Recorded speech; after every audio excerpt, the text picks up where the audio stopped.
What's going on, everybody? Welcome to LTMB Live. Let the madness begin.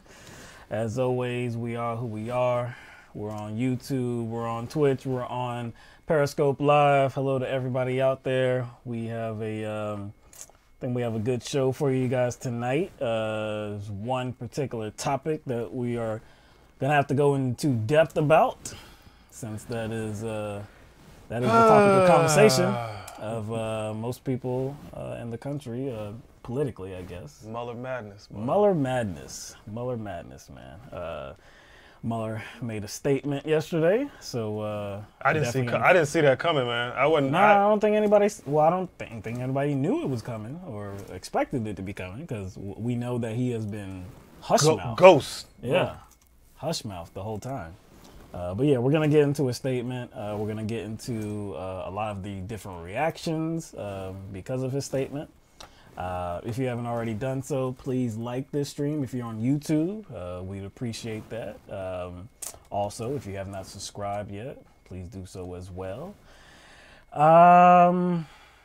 Yeah, this Thursday, May 30th? 30th. Yeah, I mean, hitting June, and you know what happens in June, end of June at least, those debates.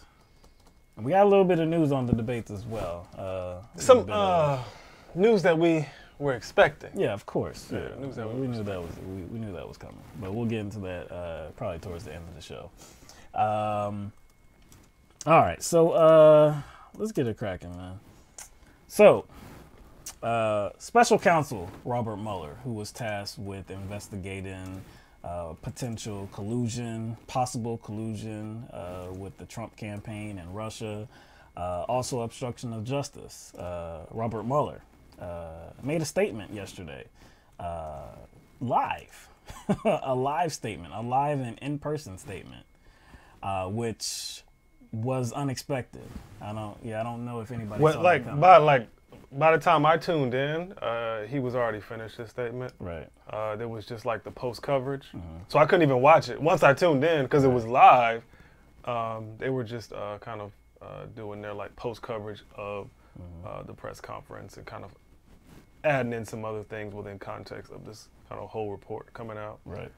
So I had to wait about 5 minutes till they did a replay. Yeah. But yeah, it was breaking news. Like I said, I don't know if anybody knew that he was going to be making that statement. So before we go into any analysis of what Robert Mueller had to say, we have a video clip from that statement. So the whole statement that he made was it was prepared remarks too. So it lasted about just under 10 minutes or so. So of course, we're not going to show that entire video. We clipped it. It's about just under 4 minutes long. You know, there's a lot of pressing things that I think or important things that he said that I believe that we should, we should show that. So we're going to show this clip, and then we're going to come back to discuss.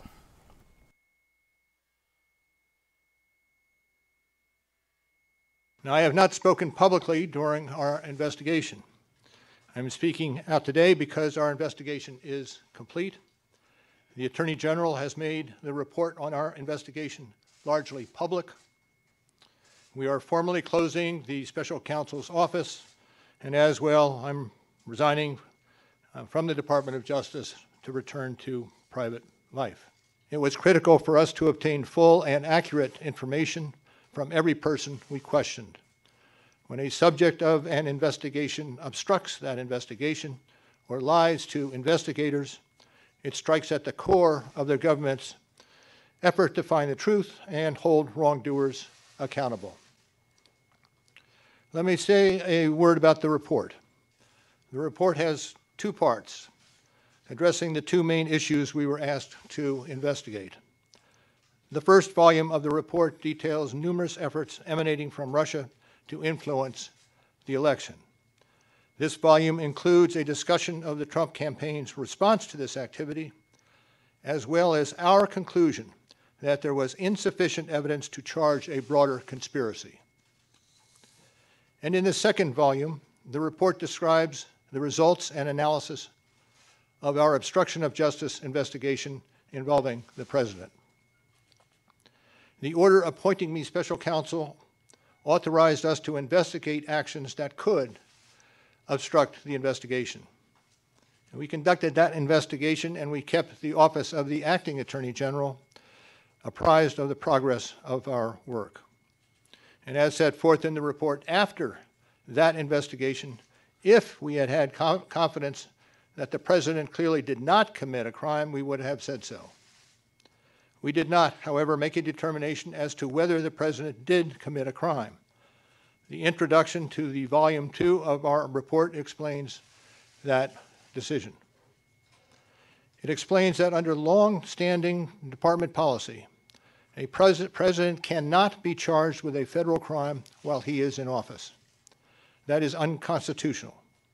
Even if the charge is kept under seal and hidden from public view, that too is prohibited. The department's written opinion explaining the policy makes several important points that further informed our handling of the obstruction investigation.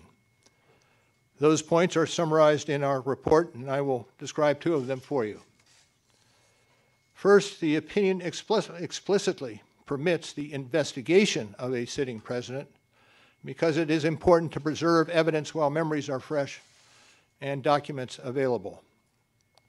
Among other things, that evidence could be used if there were co-conspirators who could be charged now. And second, the opinion says that the Constitution requires a process other than the criminal justice system to formally accuse a sitting president of wrongdoing. And beyond department policy, we were guided by principles of fairness. It would be unfair to potentially accuse somebody of a crime when there can be no court resolution of the actual charge. So that was Justice Department policy. Those were the principles under which we operated, and from them we concluded that we would not reach a determination one way or the other about whether the president committed a crime. Whew. All right, so there was a lot in there. That was a mouthful. Mm-hmm. That was a mouthful. So right away he let you know that the investigation is over and that he has resigned as the special counsel. Mm-hmm. And he intends this to be his last statement that he's making.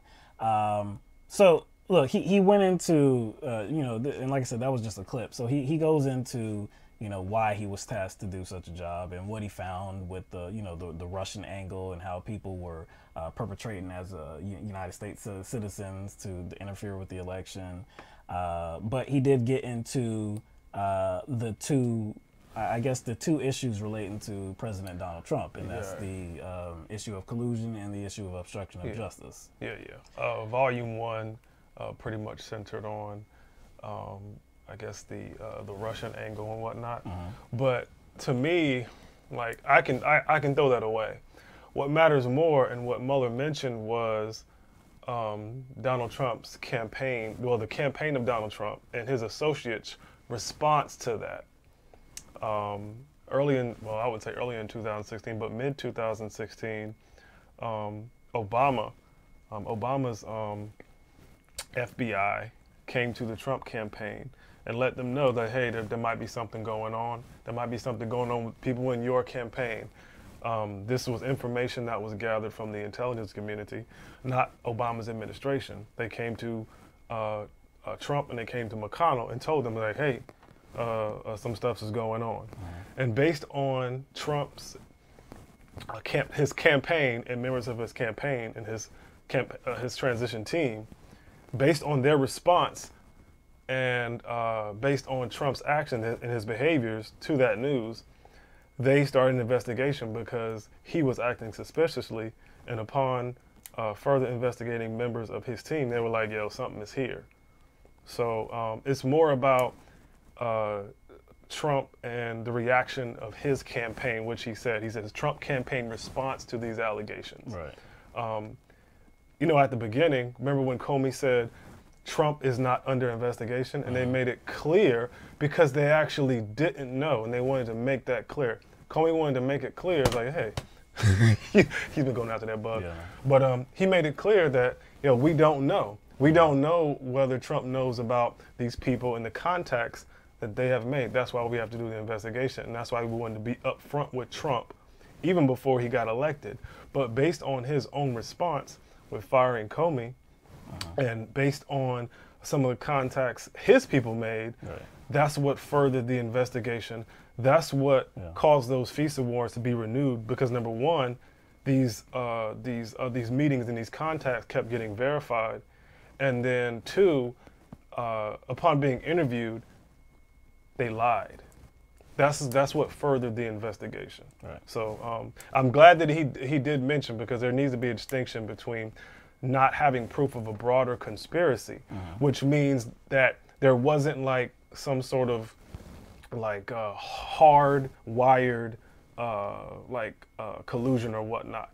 But he did mention throughout the report, not in that press conference, but he did mention throughout that report, because I read most of it, that there was some sort of quid pro quo going on throughout 2016, where I guess the Russian government was looking for Trump to win the election and be president, because they could benefit from a win. He also mentions in the report that the Trump administration could benefit as well, but it wasn't necessarily the Trump administration. It was Trump and his business aims. All throughout the report, the volume 1, it mentions that Trump sought out Russia for his personal gain. So you could throw out all the election stuff, because I know that kind of throws people out and people don't want to hear it, but throughout the report it talks about Trump benefiting business-wise from this connection. So that's the first issue, and that's the I guess the first issue that, volume 1, like you were saying about the issue of collusion, possible collusion, and he said that there was insufficient evidence to determine if that was the case. So that's there, okay? So we can throw that out. We're done with that, right? So the second issue is obstruction of justice. And so I guess the most meaningful statement, or a part of that statement that he made, was when he said, quote, if we had confidence that the president clearly did not commit a crime, we would have said so. And so he is detailing what was read in that, final report, and which it does not say one way or another if President Trump is guilty. It doesn't say it blatantly. Let me say that. It doesn't say it blatantly that it is the opinion of this team or Robert Mueller that he is guilty of obstruction of justice. Now, it lays out multiple cases for anybody that read the report. It lays out those cases that, yup, these look like instances of obstruction of justice, but without Robert Mueller saying so himself. Now, many times, there was multiple times throughout this statement, this verbal statement that he was making yesterday, where he explained why he did not make it. Well, I guess why he did not make that determination, and it all revolved around the fact that there was no outlet to proceed forward, because the Department of Justice has a long tradition and it's to not prosecute. Yes, it's not constitutional to prosecute a sitting president of the United States. So he felt like, one, it would be unfair to go that route, or to make that determination where there was no route available. He already knew the deal. He already knew that this was not an aspect. This was not a possibility. So he also says that there's another process. He said there's a process other than the criminal justice system. What process would he be alluding to? The Constitution requires a process other than the criminal justice system to formally accuse a sitting president of wrongdoing. Yes. The criminal justice system. I'll put that in quotes. That sounds like Mueller is saying that it wasn't up to Barr to unilaterally make a determination as to what should happen after the report was released. Because William Barr is the top cop of our criminal justice system, right? Being the head of the Department of Justice. So he's pretty much saying Barr shouldn't have made that determination. No, because no matter who Barr is, if he's an operative, if he's a partisan, no matter who he is, Robert Mueller understood that the option was not there to proceed. because this is the sitting president of the United States. So there is no option to proceed. So and it wouldn't be fair because make no sense to because say, they wouldn't because essentially Trump is still the president, regardless of whether even though we know he's not really doing a lot, he doesn't do much work. Let's just say he still has to be president. He can't be president and fight court battles at the same time. Right. That's the purpose of that. Right. And also the process of letting Congress handle, I guess once like reports come out like this, is to avoid situations like this that we're in now. You know what I'm saying? To avoid conflict of interest situations that are happening right now. Right. Because the president is the person that chooses the attorney general. So if they are the top cop, the attorney general is the top cop, is the attorney general's DOJ. This would be, like you said, a conflict of interest for somebody that he chose to actually be the one determining if he's going to prosecute them. That's why he's not supposed to be the one, because he's the president is the one who chooses him. Right. That's what makes Barr out of line. That's one thing that makes Barr out of line. Yeah, there are many things that made him out of line. But you can understand what Mueller is saying here, that what was on his mind while he was going through this investigation and writing this final report was that there was never going to be a situation where he was going to make a determination, because he knew that the end of the road is here. There's no going over that road. What you do with the final report, Congress, is up to you. But I can't go any further. I can't say that, he should be convicted of a crime, he should be indicted, because it's just not even for me to say. So that's what. So the precedent that has long been established, that comes from the DOJ, like we just said, and that is from the Office of Legal Counsel. And so there were two memos that really came to this decision that a sitting president couldn't be indicted, and that was in '73, and that was right Nixon, after Nixon, and then that was in 2000, and that was under President Bill Clinton because of the whole Lewinsky affair and lying under oath and stuff like that. So in both situations, they said that no, we don't see how. Actually, I can read it word for word. In '73. It said, quote, the indictment or criminal prosecution of a sitting president would unconstitutionally undermine the capacity of the executive branch to perform its constitutionally assigned functions. That was in '73. In 2000, the same Office of Legal Counsel said, quote, our view remains that a sitting president is constitutionally immune from indictment and criminal prosecution. So both times they said that no, they can't see how a president could remain a president and be indicted for some type of charge. A lot of people in my social circle, whether it be Twitter, Facebook, they were kind of upset about that. Like, well, how come a sitting president can't be indicted? It's supposed to be a democracy. I'm like, look, it doesn't matter whether you like a president or not. It makes sense. Yeah. It makes sense. Regardless of what the president has done, it makes sense to go the route of impeachment. Right. If there is some sort of activity that is high crimes and misdemeanors, and not necessarily high crimes and misdemeanors as indictable high crimes and misdemeanors. Right. It's more of like a preponderance of evidence type thing. Right.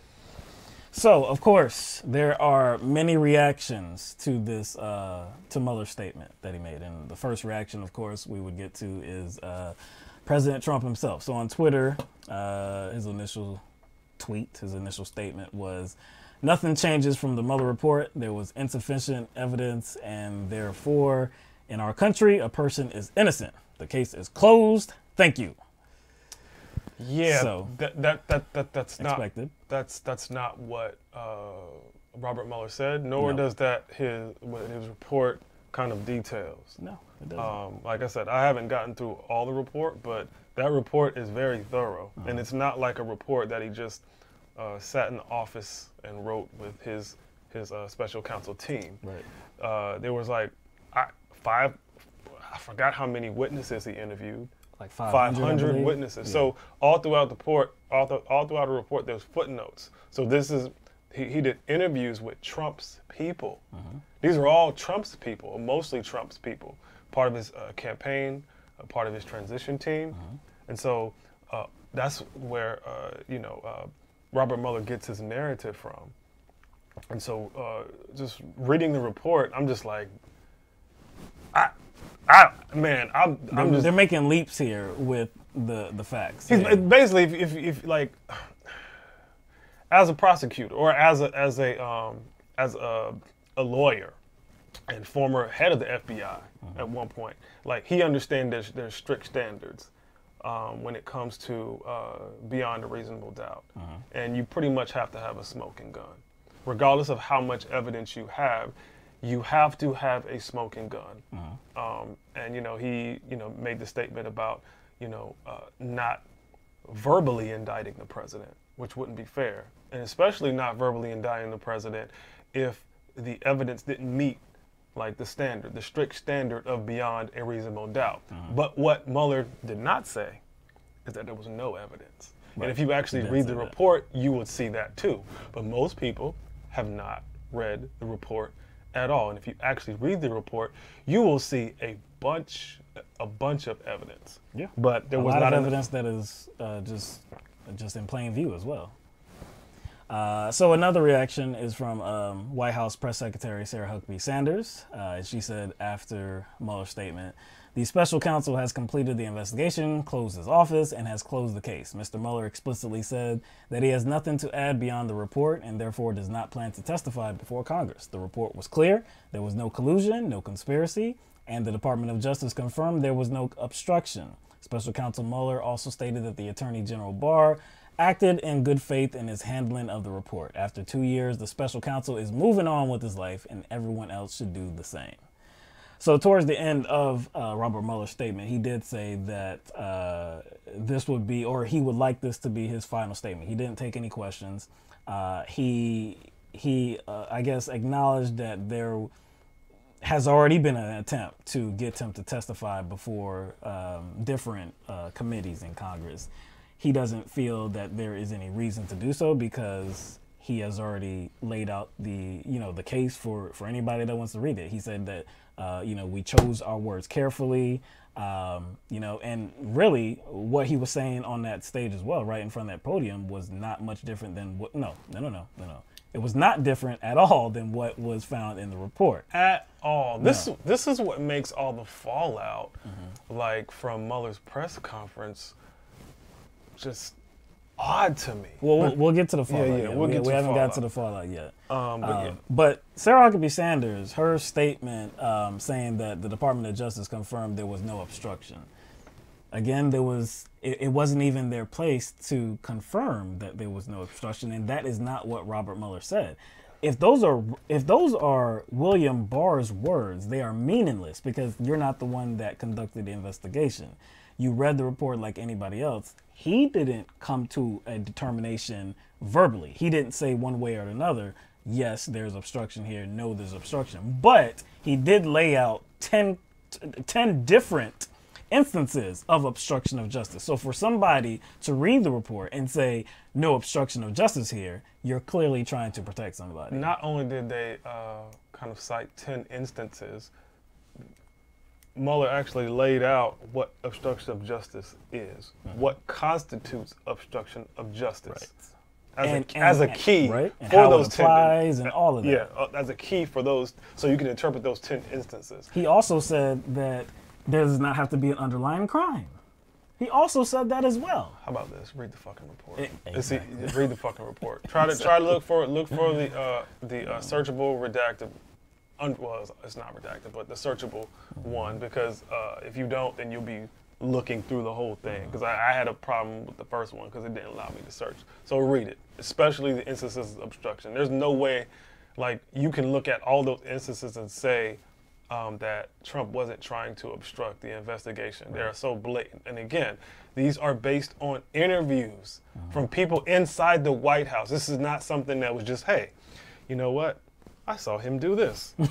And he just writes it down in his report. No, there's like footnotes, there's interviews with Trump's own people. And like I said, there are certain instances where it was in plain view. It was in plain view, yeah. Some of a lot of it was in plain view, some of it was behind closed doors. That's why the interviews had to be conducted. But yes, if you read that damn report, especially those 10 instances of obstruction, you're like, whoa, Yeah, there's something this here. is obvious. This is obvious obstruction. And of course, I mean, I think it's not a logical leap to think that anyone who's attempting to obstruct an investigation is obstructing it for a reason, right? Right? Is obstructing it because they want something to stay covered up or don't want something to get out. Innocent people do not obstruct investigations. It's pretty damn simple, and I think people are making it complicated or purposefully being obtuse about the situation and not reading the report so they can be obtuse about it. Right. You know what I'm saying? All right, so before we get to some other reactions to the report, there is one reaction from the Attorney General, William Barr. It was an interview that he conducted with CBS. I believe it was this morning. Yeah, CBS this morning, and that was just revealed today on Thursday. So I want to show a clip from that interview. We saw the special counsel yesterday make that statement. He analyzed 11 instances where there were possible obstruction and then said that he really couldn't make a decision. Do you agree with that interpretation? I personally felt he could have reached a decision. In your view, he could have reached a conclusion. Right, he could have reached a conclusion. The opinion says you cannot indict a president while he's in office, but he could have reached a decision as to whether it was criminal activity. But he had his reasons for not doing it, which he explained, and I'm not going to, argue about those reasons. But when he didn't make a decision, the Deputy Attorney General, Rod Rosenstein, and I felt it was necessary for us, as the heads of the department, to reach that decision. Well, I mean, he seemed to suggest yesterday that there was another venue for this, and that was Congress. Well, I'm not sure what he was suggesting, but the Department of Justice doesn't use our powers of investigating crimes as an adjunct to Congress. Those remarks are very interesting. He believes that Mueller could have said one way or another if President Trump was guilty of obstruction of justice, because I guess the memo or the precedent, it doesn't say that you can't say, it just says pretty much that you can't indict, you can't prosecute a sitting president. But you could say whether you think this is criminal activity or not.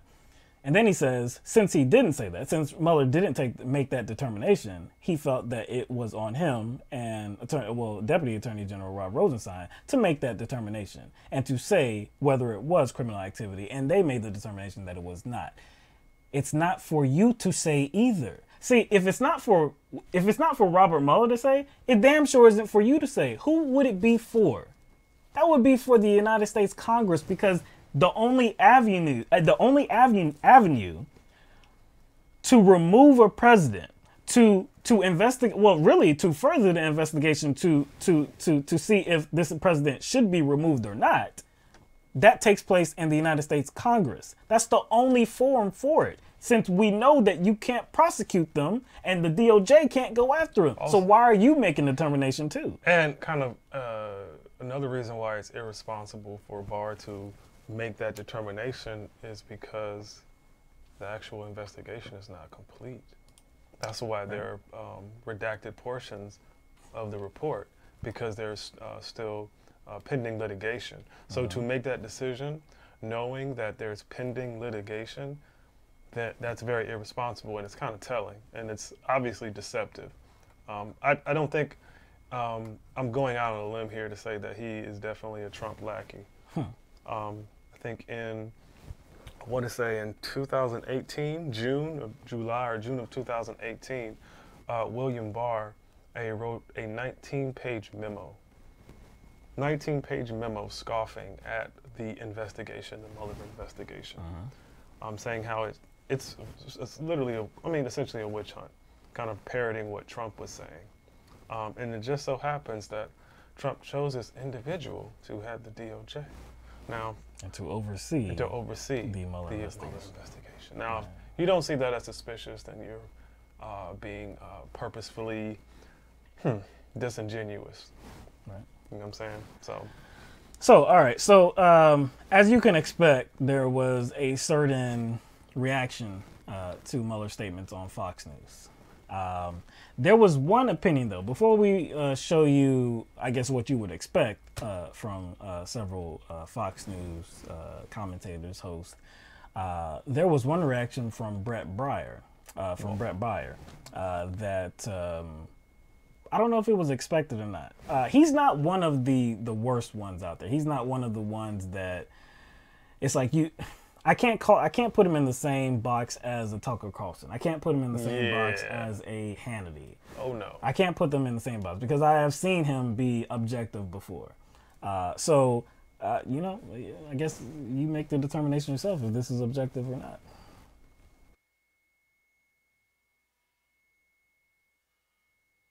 I was struck by the tone and tenor of those remarks as he laid out his case, wrapping up this report.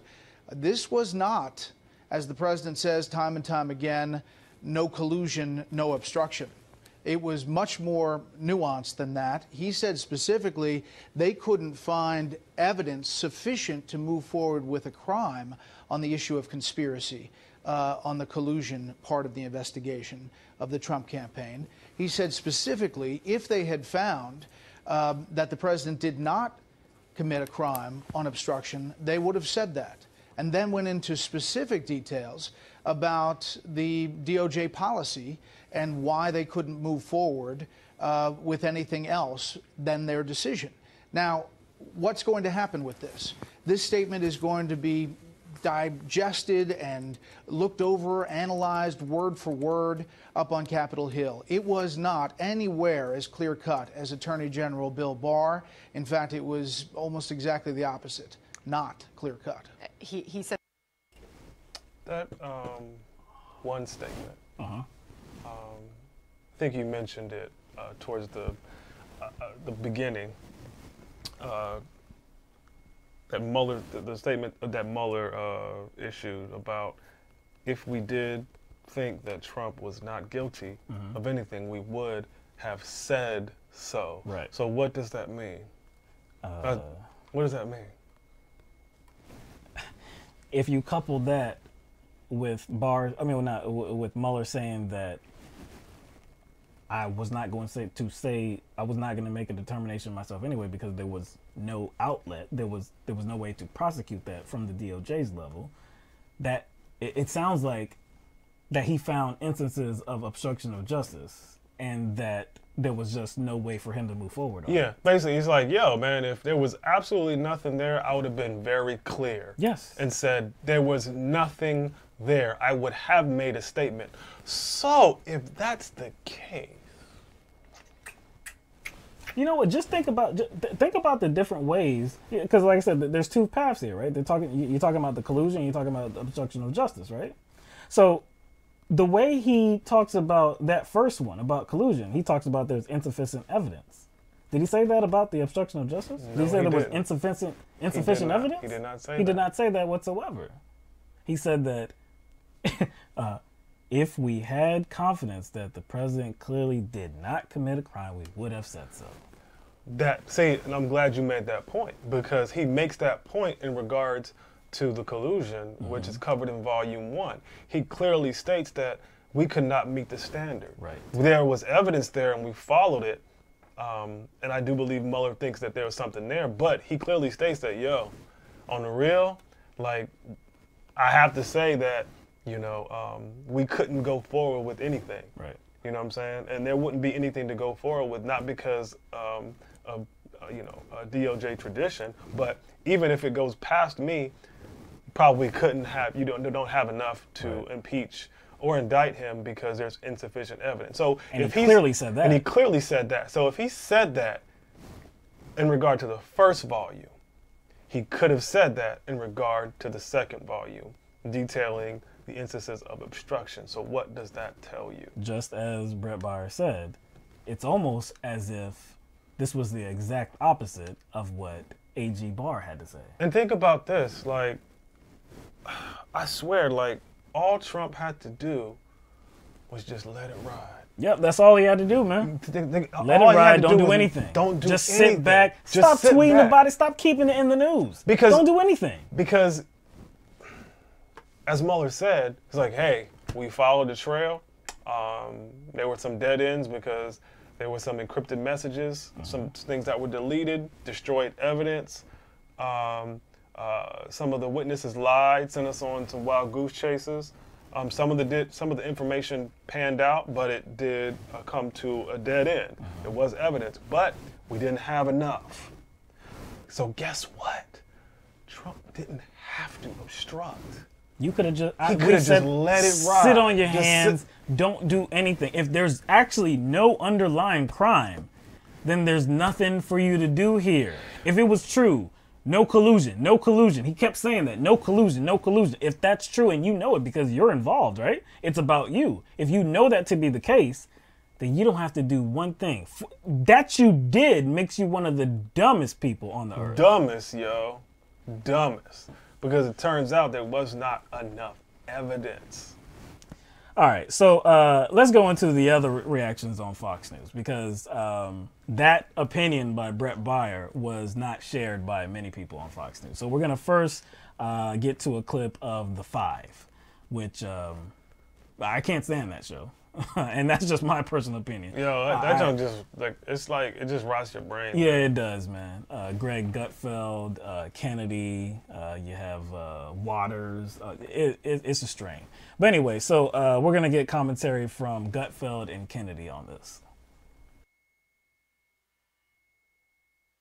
He says, defendant is proven innocent unless and until proven guilty. Okay. And then he says, we couldn't determine one way or the other whether the president committed a crime. Therefore, the president must be presumed innocent. Well, okay. You know what was interesting about that contradiction was he was first talking about the Russians.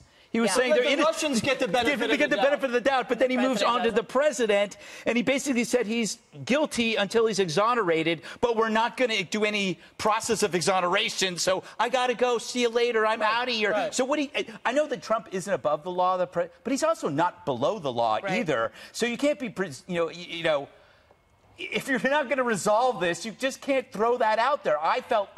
He was supposed to be the dad that went upstairs to lay down the law to the kids. Okay, no more pillow fights, lights out, everybody go to bed. That was kind of his role. And instead, he just walked in with a crate of Ritalin and threw it at him and said, have at it for the next 18 months. I think that he should have been more forceful, and I think he should have outlined if there was something that the president had done that was so illegal, untoward, and if he were a private person would have been charged with a crime. He really should have laid that out. And there's a difference between describing someone's behavior and applying some sort of discipline for that behavior. And yes, I understand he said, under long-standing department policy, a president cannot be charged with a federal crime while he is in office. That's fine, but there's precedent for this. You have two other similar criminal investigations that led to impeachment where they were much more forthcoming with the acts that the president committed while in office. These people are being disingenuous. So was that last statement that she made in reference to Clinton and Nixon? Right. In both of those cases, I think the investigative process was much different, especially with Clinton.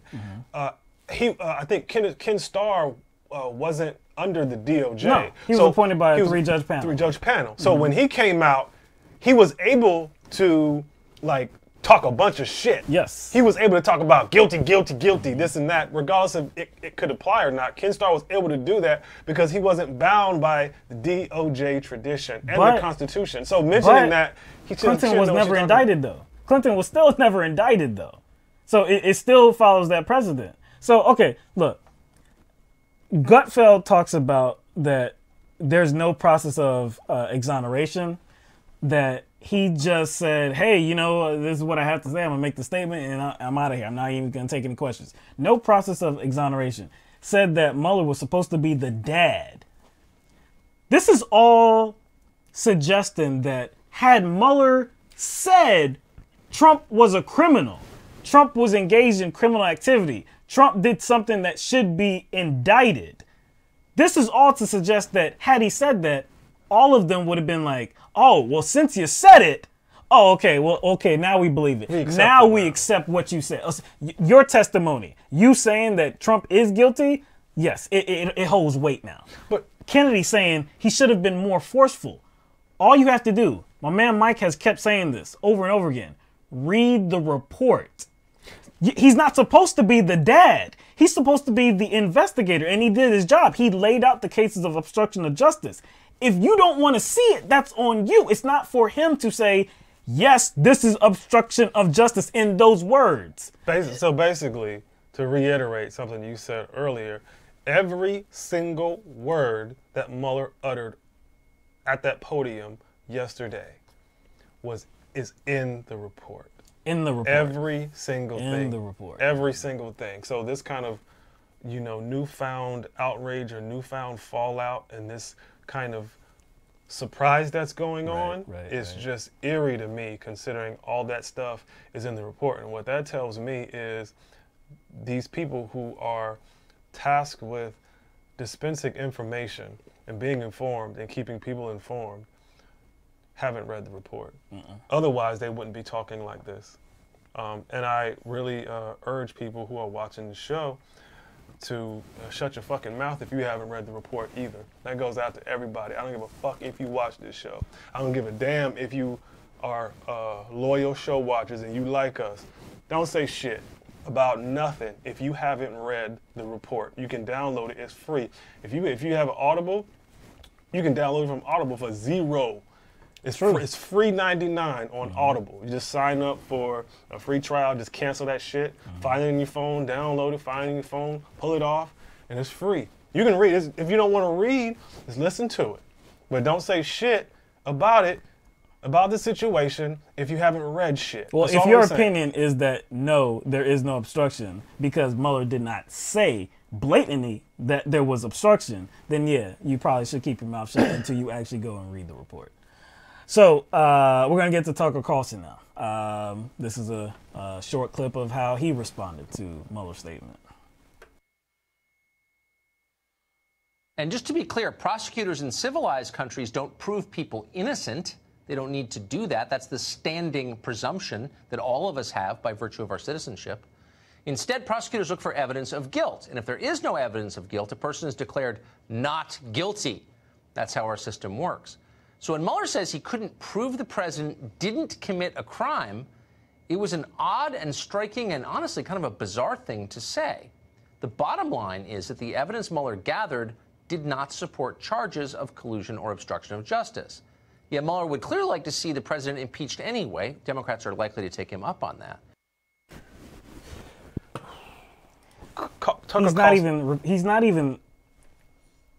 He's not even being truthful about what was in the report and what Mueller said. He said there was no evidence of guilt. That Mueller said that. He said that Mueller couldn't prove Trump didn't. Well, no, he said couldn't prove that Trump committed a crime. Is that what he said? Is that what the report says? That he couldn't prove it? You know what? Because again, like I said about the first volume with collusion, insufficient evidence. Those were not the words for the second volume. Also, you know what else wasn't a word in the report? And actually the report outlined this because most members of the media, no matter what network, no matter what their leaning is, whether it be CNN, MSNBC, Fox, he called all of them out on the report. He didn't call them out by name, but he pretty much said people in the media who kept using the word collusion are wrong. There's no legal standard for that word. I'm not looking for that. And so it was about conspiracy and the things that constitute conspiracy. And I do think that's important because not just Trump, but Rachel Maddow, CNN, even Fox News kept throwing this word out. And I'm glad in the report it laid this out from the beginning. He's like, collusion, that's not even a thing. Right. That's not what I'm looking for. It was just a word that became popularized. I'm looking for instances of conspiracy. Right. And I think that in too many cases, the media and those who watch the media and just people in general were focused too much on what the title of the report was, and that was Russian interference. Right. And I think that if you just go into it kind of with the perspective of, oh no, Russian interference, and you already just dismiss everything, that's wrong. And both me and Will kind of like throw that out. Because that's actually like such, like, to me, it's like an insignificant piece of it as far as them it's relevant, but to me, it's insignificant considering all the other things that were discovered based on the investigation. I do think that stuff is important. I don't think we should just throw away everything that was found simply because, you know, we do think the kind of the Russian interference in our elections is a bit, like, to me, it's a non-starter. I don't think it's a big issue if the intelligence community wants to deal with it. If whoever, true, that's not something for the regular American person to really concern. I mean, like the whole social media thing. Yeah, I mean, there were fake memes and this and that, but that goes with everything. Like, it's not just about politics. It could be about anything. And I've been doing that since I was on social media. I see a meme and I'm like, let me go and research that. And then I'll be like, hold up, in the comment section, this is actually fake. You know what I'm saying? So it doesn't have to be it doesn't have to be about this collusion. There's fake memes that want you to believe anything. So just on the regular human level, just the regular person level, it's like the whole Russia like trying to interfere. That's not anything for regular people to be concerned with. That's for the intelligence community. That's for our politicians. And I think like in most instances, people are really kind of thrown off by it and don't want to pay attention to it because mainly you have, I put journalists in quotes, but you have journalists like Rachel Maddow, or you have people on CNN who kind of talk about it in regard to Hillary fucking Clinton, right? So she had the election stolen from her and the Russians helped. And that's kind of like what is propelling them to talk about all this. That's not what propels us to talk about that. No. Because I mean, like, I don't think that's why she lost. No, and that's what we've stated since 2016. There's actually plenty of evidence to show that they did like run social media campaigns. There was some Russian nationals that did come in the country and fake their identities, stole some identities, posed as like organizations that were based in America, contacted actual political organizations. They actually did do that. So they did do some really low-level stuff. Whether that really had an effect on the election, you can't quantify it. I can't quantify it. It's no reason to even really even discuss if there was some coordination with, you know, some Russian associates and WikiLeaks to release information, which could have happened. I'm inclined to believe it did happen. You know, even Trump, you know, called upon Russia to find those emails. But again, we cannot quantify whether that actually affected her. No. Like Hillary Clinton is a globally known person. She got more votes than Barack Obama in both 2008 and 2012 election. More votes than him. So 2012. 2008, 2012. What did I say? Oh, you talking about? You talking about in the general election? Okay, more people still. Well, no, there were more people in both elections. Right. She got more votes. So to me, it looks like there was a big turnout for her. So how much did this Russian influence really play on that? That's why we kind of like dismissed that part. But we dismissed that part and still kind of, I think it's important we talk about the other things that were discovered in the investigation of that part. You know what I'm saying? All right, so the last clip from Fox News is from Laura Ingraham, and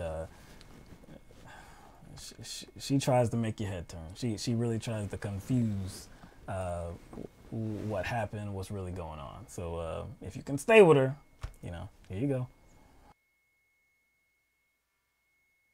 The deep state set candidate Trump up after it became obvious that he was going to win the nomination because they were terrified of even the remote prospect of an outsider becoming president of the United States. Exonerating Mrs. Clinton was an essential step to stopping Trump. But it didn't work. And once Trump won the presidency, they had to fire up the Russian collusion investigation via the phony dossier, the FISA court, and, of course, Agent Mueller helping along the way. And when that didn't work, after a 2-year-long investigation, they found no evidence of collusion and failed to get the obstruction goods on Trump.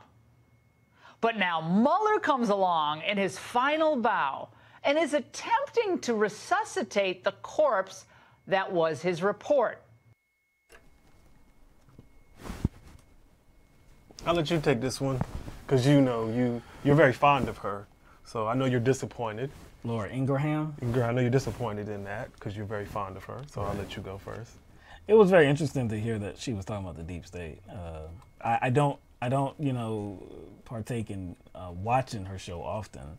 I had never heard her talk about the deep state before, but obviously she believes Hillary Clinton's in the deep state. Comey would have to be in the deep state. Robert Mueller as well. Where she went with the whole exoneration of Hillary Clinton, she said that was an essential step. That was an essential decision to taking Trump down, or to making sure that Trump was not going to be president. Wait a second. Oh, that was the insurance policy. Well, because Hillary was supposed to win. She was supposed to win. So what Comey did was exonerate her, so she could beat Trump. So once she couldn't beat Trump, they had to go into the next step, the investigation. The investigation. Well, here's the problem with that. There's a big problem with that. There's a huge problem with because that. I think one of the things you had a problem with, the major thing, is her saying that there was some sort of criminal activity. There was proof of criminal activity as far as Hillary Clinton. Yeah. And we covered that whole email thing. Yeah. We talked about how it was against policy for her to do what she did and having a server in her damn closet and whatnot. But what irresponsible. It was reckless, irresponsible. And Comey stated all of these things. But in Comey's report, he said that his agents at that time could not find any criminal activity. Right. That was the first investigation. Now, if the aim was to get Hillary in office, that was the aim, why reopen an investigation 2 weeks before the election? If the aim is to get her in, why reopen the investigation to exonerate her? Wouldn't that only hurt her? The only thing that could possibly do is hurt the chances that Hillary Clinton becomes president. If anybody else had done it, they would have been jailed. That is the analysis of Laura Ingraham. Again, that's not ever what we said. We had no idea if anything they found was going to be criminal activity or not. Again, we saw that what Comey said. We heard that what Comey said. Sound like something should happen. Sound like she said, I think the most was revoke her security clearance. Yes, we thought because he did lay out the case. He said we're not saying that if anybody else does it, there would be no actions taken. There would be no repercussions or anything like that. No, there would be blah blah blah. So we're like, oh, that's whack. That you're not gonna do anything to Hillary Clinton, but if somebody else did it, yeah, you would. But that still doesn't mean that she would be in jail. Comey reopened the investigation 2 weeks before the election. For this to be a deep state plot, and it'd have to include Comey as well, and Clinton, you would have to rationalize that they both said, you know what, 2 weeks before the election, reopen the investigation into me, and that will make my chances even better to win. That's interesting. Now that I think about it, I think about 2 weeks before the election. 2 weeks before the election. You know what? Devin Nunes talked about that investigation. Yeah. I think it was on her show. I think it was on her show. You correct me if I'm wrong. But he talked about good people in the FBI. He did. Leaking information. Good people in the FBI. Right. And around that same time, Giuliani was bragging. This is before the election. Giuliani was bragging that he had connects in the FBI that could give him things. So I'm going to ask our faithful viewers and the people who are viewing for the first time and people who are just viewing casually, where were you then? Where were you then? Where were you then when, let's say, the FBI had some anti-Hillary sentiment? Now, we have anti-Hillary sentiment. We will admit that up and down all day, every day. Right. But the narrative about anti-Trump sentiment within the FBI has been a talking point for the past 2 years. But yet Devin Nunes sat on Fox. I think it was Ingra's program, but you can go look it up. He talked about good people in the FBI, giving us things, and possibly he admitted, he spilled all the tea. And like I said, Giuliani was in the same place too.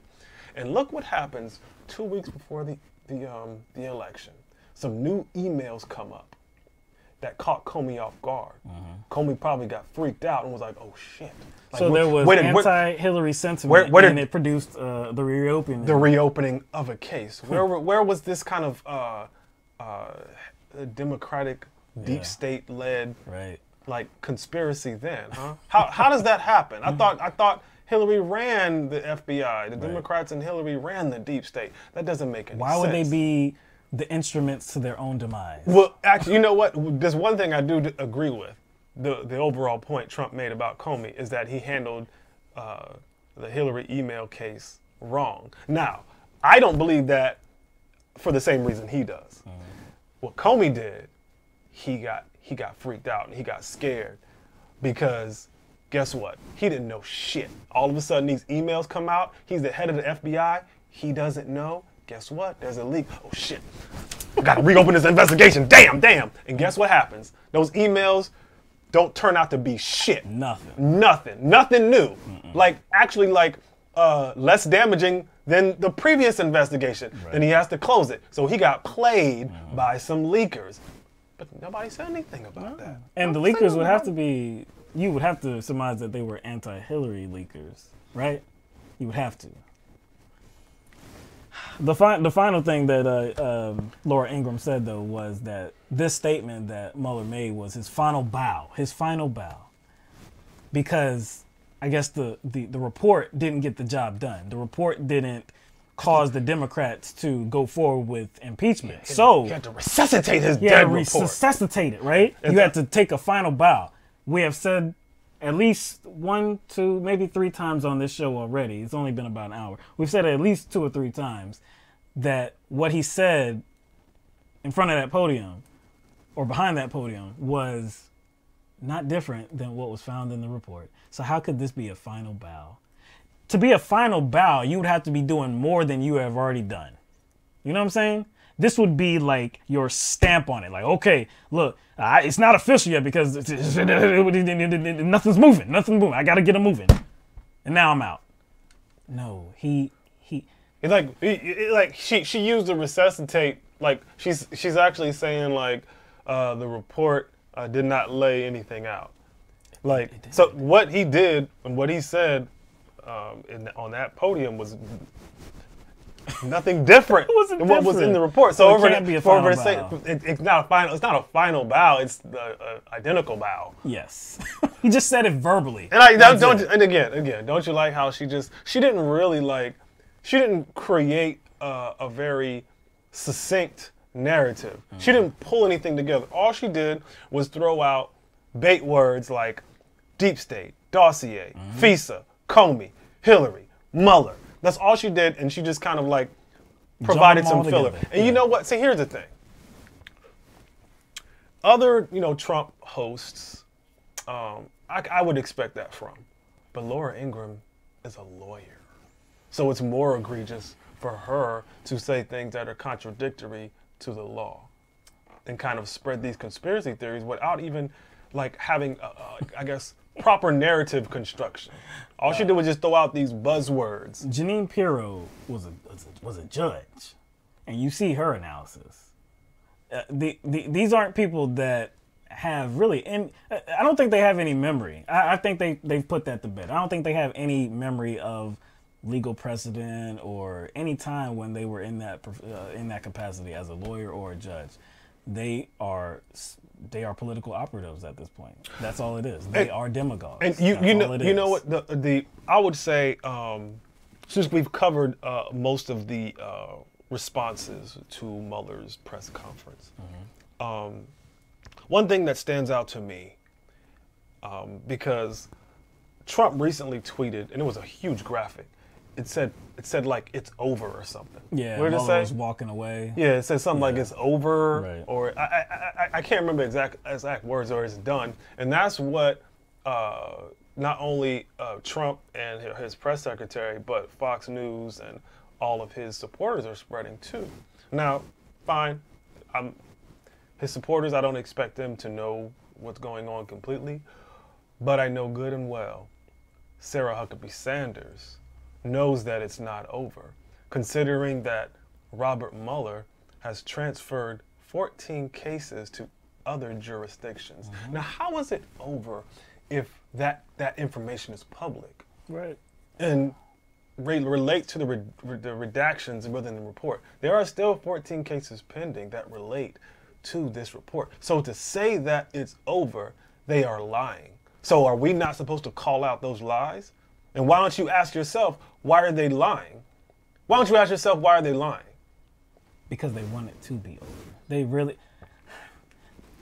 I think, actually, look, to read the report, to hear Robert Mueller's words, it's very clear, okay? You would have to be doing something purposeful to reject those words, to frame this in such a way as to say there is no obstruction of justice, there's no criminal activity here, let's put it all to bed, it's over. For you to say those words, like I said, you're doing something purposeful here. You're trying to protect the president to no end, right?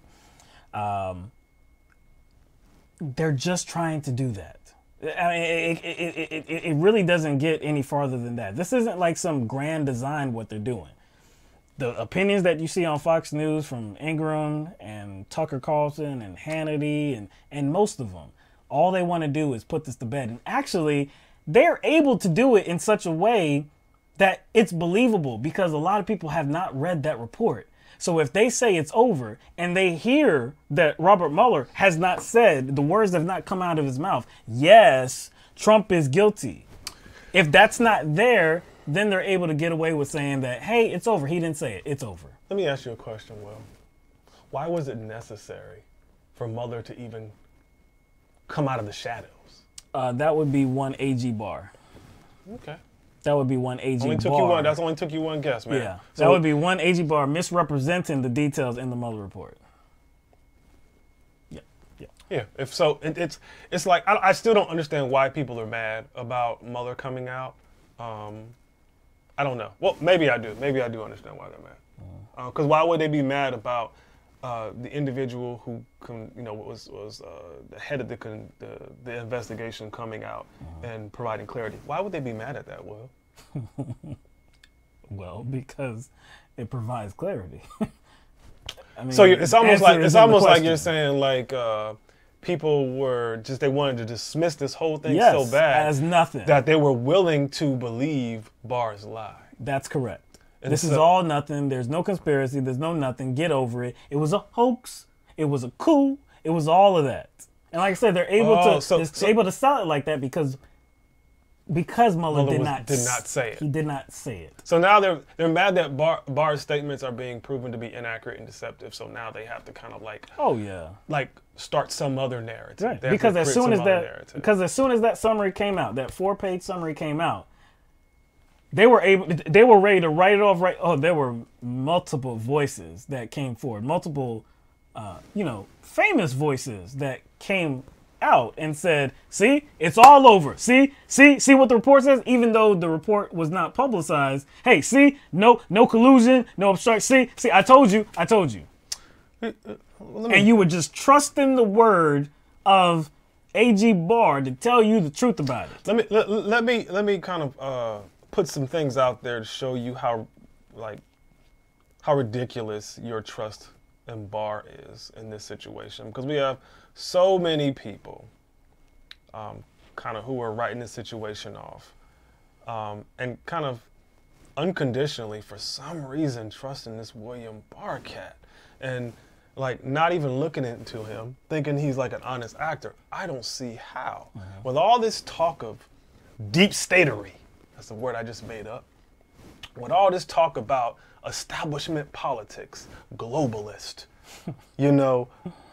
controlling, our every move, watching over, whatever they have to say about this elite class of people that we can't trust, right? This is what we hear all the time. Well, Mr. William Barr, he has investments in a lot of corporations, in a lot of companies, stocks, holdings, and investments in general. The companies that he has stocks in, investments in, and holdings in are as listed. I'm not going to list all of them because it's like 50-11. It's, let's see, AT&T, Dominion Energy, Vector Group, JP Morgan, General Motors, Bank of America, let's say Morgan Stanley. Oh, Citigroup, he loves the big banks. JP Morgan, mortgage-backed securities. That's like, these are like sub-companies. Oh, okay. I don't know why they do list them twice. Maybe they're just sub-companies. Yeah, it's a Merck & Co. It's endless. It is endless. I see why you said deep statery. You see why I said that? Yeah. So like, you can't talk about the deep state and somehow be in supportive of William Barr and his defense of Trump, because it wouldn't make sense. Because wouldn't somebody like this, who has investments in all these countries, these companies, and who is worth like $20-something million, be a part of that establishment? Also, he has a history of covering up atrocities that were carried out by the United States. Maybe you should look up the Iran-Contra and his cover-up of that. He bemoaned that investigation too. Y'all don't see any weirdness. But we're good here. We're good here, though. We're good here. Yeah. Oh yeah, something else about William Barr, or somebody connected to him that you might want to be aware of, is that his son-in-law just recently acquired a job at the White House as White House counsel, as a lawyer. His son-in-law. Yeah. But nothing to see here. Nothing to see here. All right, so we got one more clip on this, and this is by Trump himself. This was earlier today on Thursday. This is Trump responding to a reporter's question about impeachment. His response, and there was another question by another reporter too.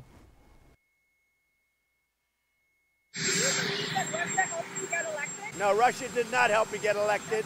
You know who got me elected? You know who got me elected? I got me elected. Russia didn't help me at all. Russia, if anything, I think helped the other side. What you ought to ask is this. Do you think the media helped Hillary Clinton get elected? She didn't make it. But you take a look at collusion between Hillary Clinton and the media. You take a look at collusion between Hillary Clinton and Russia. She had more to do in the campaign with Russia than I did. I had nothing to do. You think they're going to impeach you? I don't see how. They can, because they're possibly allowed, although I can't imagine the courts allowing it. I've never gone into it. I never thought that would even be possible to be using that word. To me, it's a dirty word, the word impeach. It's a dirty, filthy, disgusting word, and it had nothing to do with me. So I don't think so, because there was no crime. You know, it's high crimes and, not with or. It's high crimes and misdemeanors. There was no high crime and there was no misdemeanor. So how do you impeach based on that? And it came out that there was nothing to do with Russia. The whole thing is a scam. It's a giant presidential harassment. And honestly, I hope it goes down as one of my greatest achievements, because I've exposed corruption. I've exposed corruption like nobody knew existed. I exposed corruption like nobody knew existed. I can now. Where? I was about to say where at? Where at? Who? What? Who? Like when? Who? What? Where? When? And why? And how? Yeah, like where is this? Where is all this corruption? You like belly aching about that this has been a hoax and a coup, and that 13 angry Democrats and blah, blah, blah. Like, you've said all of this, and that was evidence that there's corruption. Even on Twitter, you know what? And this is another tweet from Donald Trump, right? He said, Robert Mueller came to the Oval Office along with other potential candidates, seeking to be named the director of the FBI. He had already been in that position for 12 years. I told him no. The next day, he was named special counsel, a total conflict of interest. Nice. Wait now. How about, can you do me a favor? Yeah. Can you read that? Can you read that again? Can you read that for the audience again? Read it again? Read it again. I think they need to see that. They need to see this because I got something for them. Robert Mueller came to the Oval Office along with other potential candidates seeking to be named the director of the FBI. He had already been in that position for 12 years. I told him no. The next day he was named special counsel, a total conflict of interest. So he's saying that Robert Mueller was begging him for a job. Yes. And since he did not give Robert Mueller a job, Robert Mueller was bitter. Yes, he was bitter. And then he became the special counsel and so started attacking him. But But wait. What has Trump said about the conclusion of this investigation? He's been completely exonerated. So by the report, by the guy that has a conflict of interest. Do you see how that makes no sense? I don't know why there's people in the damn chat. One person in particular, I don't know who he is, and never seen you in the chat before. You're constantly providing these bad arguments, and you can't explain why your boy is lying. If your boy is lying, he's hiding something. It doesn't even make sense. How come, if he's exonerated, like he's claimed, okay, take that at face value. I'm not even going to challenge that. He said himself he's exonerated. What's the point of bringing up some sort of conflict of interest that Mueller has if he says the report that Mueller put together exonerates him? What's the point of bringing up a supposed conflict of interest? Does that make sense to you? I will say this. President Trump is definitely good for entertainment. Really has always been like that. That question that he fielded, he said, I mean, you know, actually, and that was actually like it was like a follow-up to another tweet that President Trump had recently. It could have been this morning or maybe last night, where he said that something along the lines of he had nothing to do with Trump helping him get elected. So that's where that reporter was going. Like, did Russia help you get elected? Oh, he said he had nothing to do with it. You said Trump. What's that? He said, what did he say? He said he had nothing to do. Trump said on Twitter recently that he had nothing to do with Russia helping him get elected. Okay. Right? And so that's where this reporter's question came from. It's a follow-up. Hey, did Russia help you get elected? He's like, no, you know who got me elected? Me. I got me elected. That's hilarious, man. I took a step back. That's hilarious. I took a step back from that tweet, and I kind of I let that go. And the reason why I let that go, and I know he has a trouble constructing sentences. Yeah. So maybe it's a case where it's something. I got me elected. You know what I'm saying? Maybe it's a case where it just looks worse than it really is because he doesn't know how to, construct sentences. So I kind of dismissed it. You see what I'm saying? Yeah. But one thing that I wanted to kind of point out in regard to that statement about Mueller begging Trump for a job, that is actually refuted by someone that was a part of his campaign, a campaign advisor. And that's Steve Bannon. It's in the report. Remember the tweet that Will just read off, and Trump said that Mueller was in there begging him, came to the White House begging for a job. Well, maybe Trump wouldn't lie if he read the report. He would know what to lie about and what not to lie about. Because in volume 2, page 293, quote, Bannon recalled that the White House had invited Mueller to speak to the president to offer a perspective on the institution of the FBI, although the White House thought about beseeching Mueller to become director again. But he did not come in looking for a job. That's from one of Trump's own advisors. So that would be another lie. That would be another lie. You can try to construct some sort of argument all you want, but they're all going to be fallacious. I see you constructing the arguments talking about Mueller's past. And you know what? That doesn't matter. Like, crime still exists regardless of the past of those who investigate it. If evidence is evidence, it matters not who's bringing the evidence. It's irrelevant. It's a non sequitur. Do you know what that is? Right. But I think at this point, based on what we have heard from many Fox News hosts, commentators, I believe at this point, we must conclude that whatever Mueller had to say is the truth. Because what did they say? He should have been more forceful. He should have said whether Trump was guilty or not. He could have said if there was criminal activity or not. That, again, suggests that if he had said it, you would have accepted it as fact. So everything that's in that report must be fact. In that situation that you talked about with Steve Bannon, about how Mueller came to the White House but was not looking for a job, that must be true. And if it's true, that means that Trump is lying. Again. Why would Trump lie about that? He's constantly lying. The only reason why you would lie about that particular thing is to say that Mueller had it in for him from the outset. And someone who was a part of his own campaign, his advisor, contradicts that statement. You can try to justify it all you want, but the dude is a straight liar. Yes. All right, so we're going to be finally done with that, all right? We're going to switch gears. We're going to go to Louisiana. Okay. So there was another heartbeat bill that was just passed in a state legislature, and this time it's in Louisiana. And, you know, comically, this was just days after the decision in Mississippi, in which a judge ruled that the heartbeat bill there was unconstitutional. So why would they go forth with passing it? But anyway, so this passed the state legislature in Louisiana, and the governor, John Bel Edwards, said that he is going to sign it. Now, Governor John Bel Edwards is a Democrat. And I do believe one of the people that took part in constructing and writing this legislation was a woman, and she was a Democrat too. Yes. You know, I forgot. I don't know what her name is, but one of the supporters of the bill, I have his name. It's another Democrat as well. Because look, this bill passed the Louisiana State House of Representatives by a vote of 79 to 23.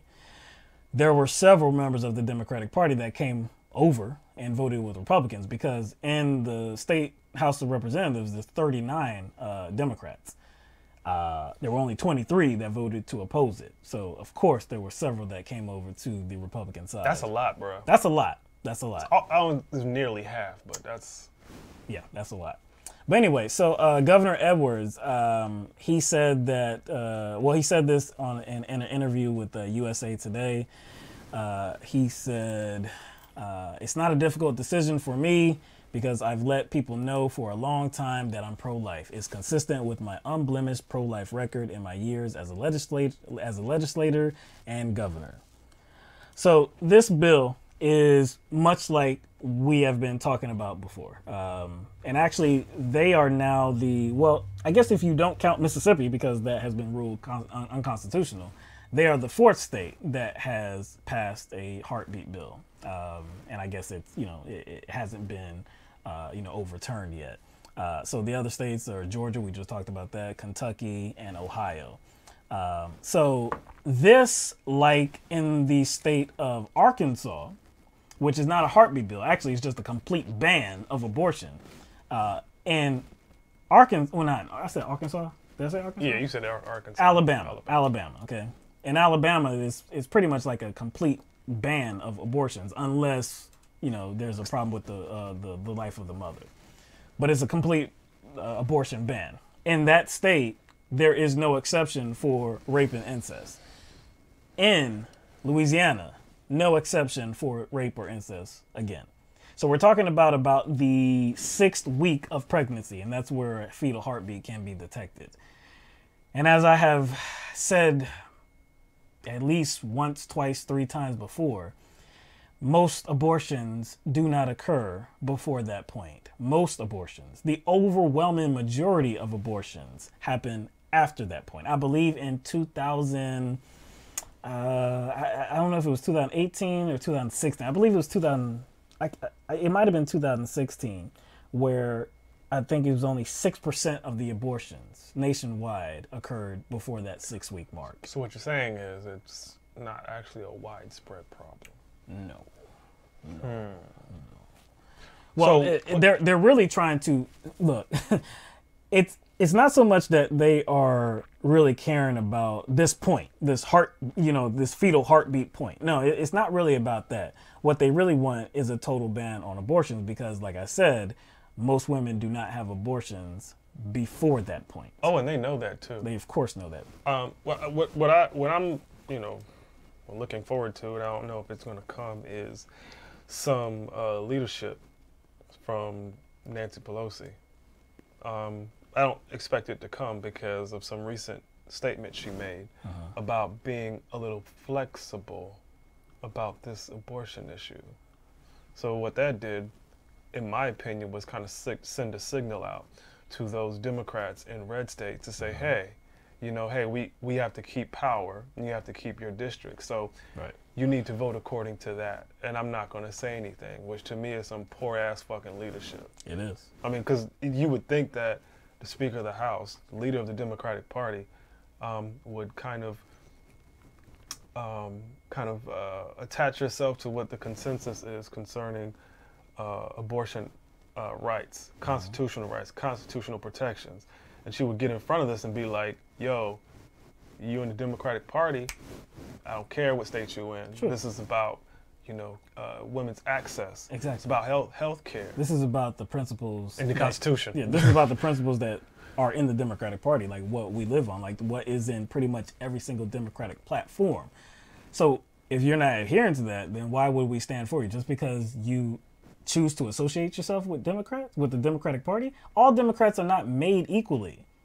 We see here that in Louisiana, this seems to be a very conservative Democrat.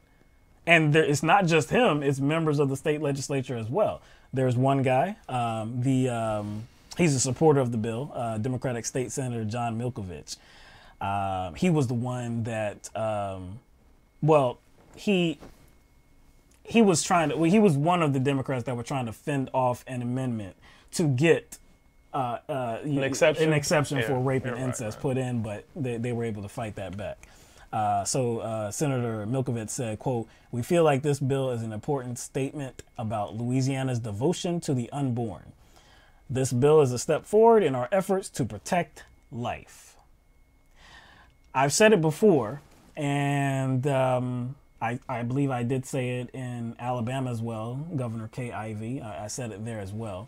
But in Alabama, they have the death penalty. In Louisiana, they have the death penalty. And so if this is about protecting life, then why would you have the death penalty? You know, I know they would say that, well, hey, it's an innocent life. Yeah, it's an innocent life. They committed gross crimes and this and that, but life is life, and it's not yours to snuff out.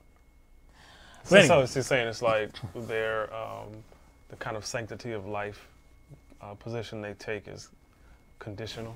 Yes, and more on that. So in March, data was released that showed that in the state of Louisiana in 2018, abortions had decreased to its lowest level in a decade.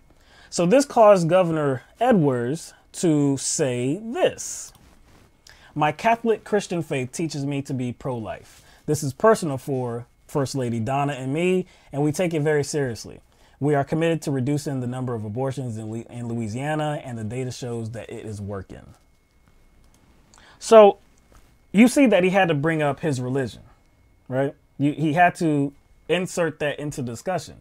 This is what guides him. This is why he's making this decision to be pro-life and why he wants to reduce abortions as much as he can.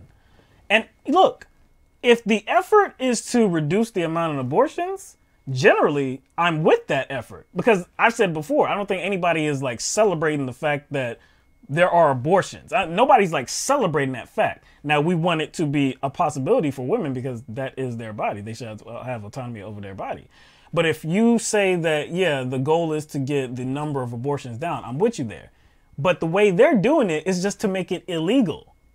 That's not going to get the job done. So what you're saying is there's like probably a much easier method. Yeah, look, we've talked about this before.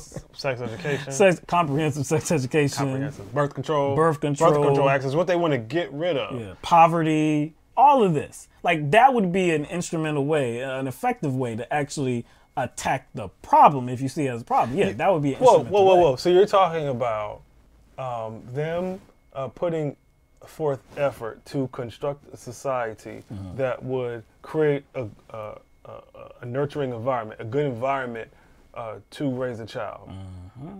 A little bit easier. A little bit easier. Making raising a child a little bit easier. Things like, I guess, assisted child care and stuff like that. Yeah, health care for all. You know, because it costs a lot to have a baby. Yes, formulating a society, just to have one, not an economy where, like you said, where this child can be taken care of and be cared for. But again, the inclusion of his faith in the matter just rubs me all the wrong way. And it's not because I'm not a religious man. That's not the reason. Like, I don't care if people are religious or not. But for you to insert this into the conversation is totally wrong. I don't need religion. I don't need God to tell me that this life is sacred or this life is sacred or any life is sacred.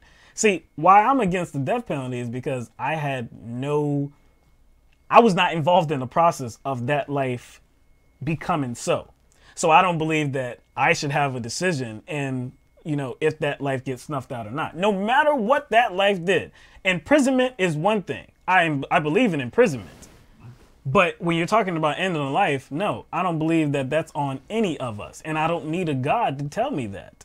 So again, if you think that God puts life here, that's what your religion tells you, then your religion should also tell you that you should have absolutely no decision making in the process to if that life dies or not.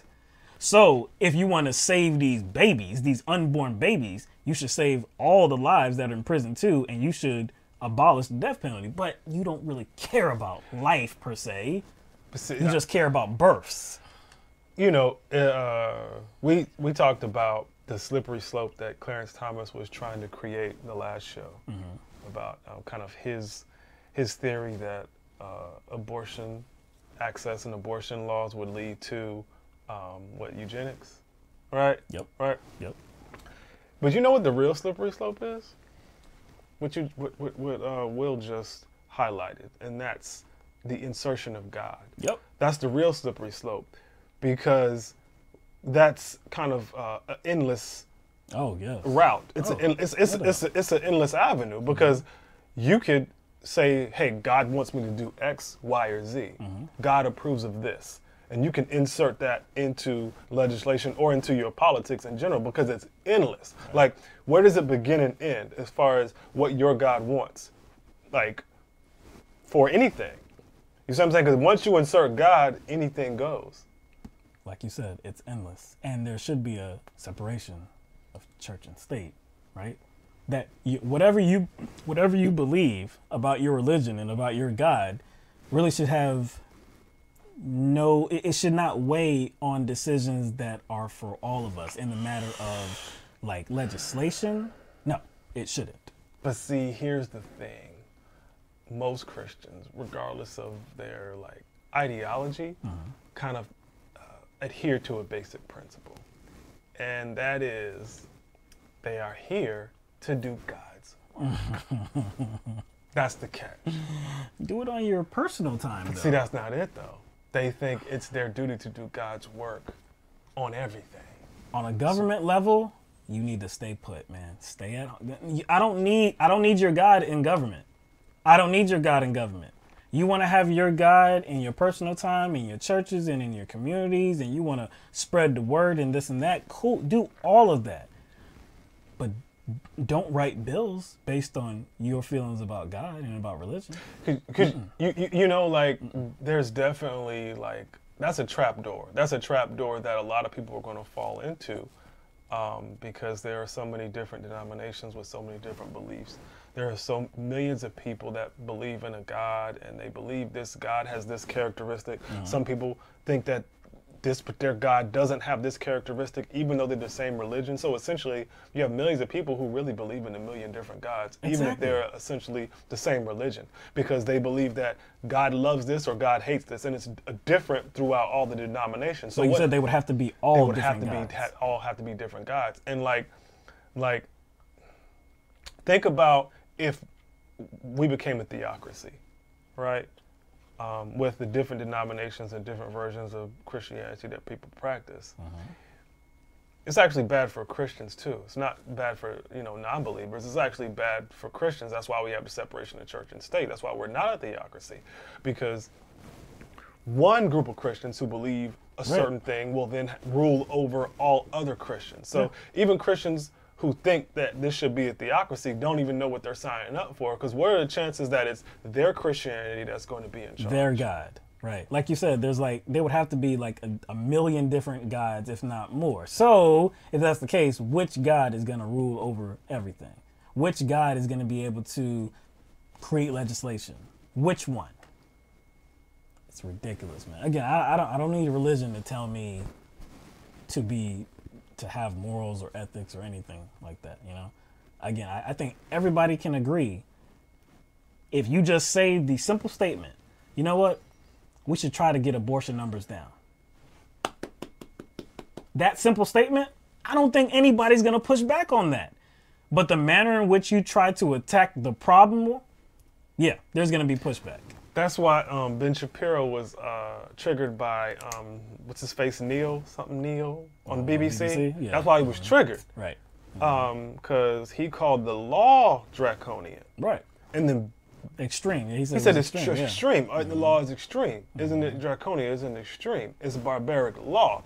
And that triggered Ben Shapiro. Tanked the interview. Tanked the interview because then he tried to straw man it and claim that Neil was saying that the people were barbaric. Right. Though the position, the pro-life position was barbaric.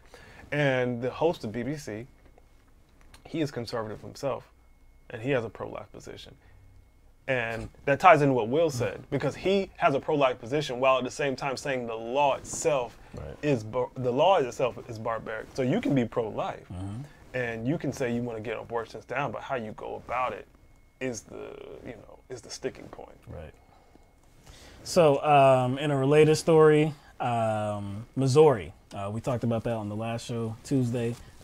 Planned Parenthood is suing, or actually has already sued the State Department of Health and Senior Services. They did that on Tuesday because the state is withholding the renewal of their license. There's only one abortion provider in the whole state of Missouri, and that is a Planned Parenthood clinic in St. Louis. And so their license expires on Friday. And the reason why it has not been renewed is obscure. The state is not really talking. There's an investigation into this particular clinic. There's only one abortion clinic, of course. But there's an investigation, and the details have been very scarce. The Republican governor, Mike Parson, he recently defended the investigation. Didn't provide any specifics, but then he urged any judge not to rule on this matter and said that it would be reckless to do so.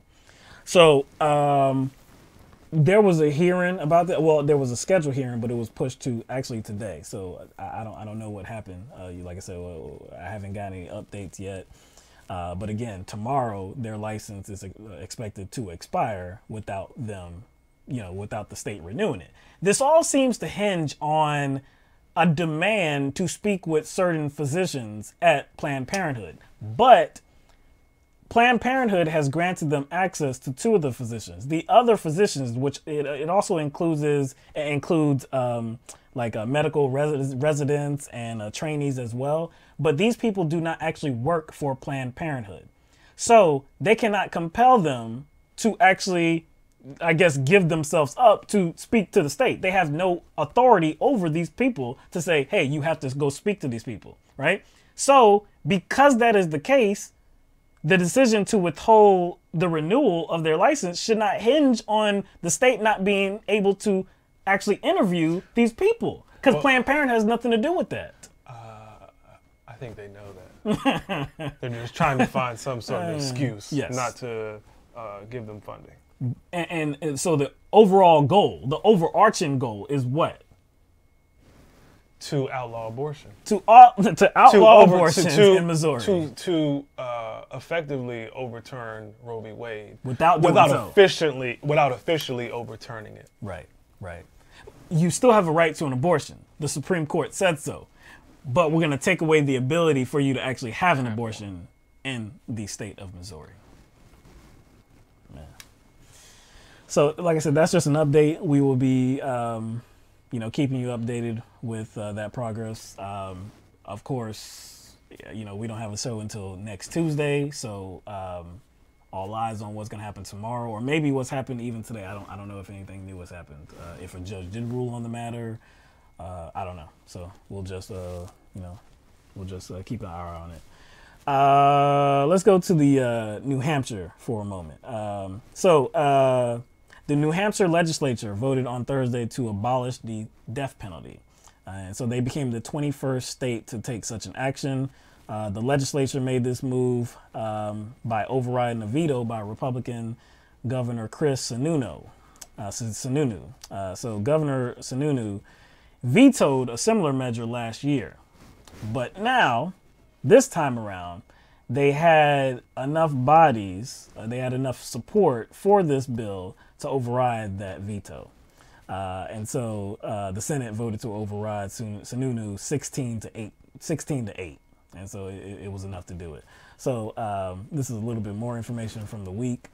The bill, which changes the penalty for capital murder to life imprisonment without the possibility of parole, was mostly symbolic, a demonstration by lawmakers in a state that hasn't had an execution since 1939 and has only one inmate currently on death row. Sununu issued a statement moments after the bill passed, defending his support of the death penalty as the right thing to do, and said he was incredibly disappointed with the Senate's choice. Kind of those stats actually make his position very weak, because if there's like not enough of a particular crime that's being committed to warrant a death penalty in that state, why even have it in the books?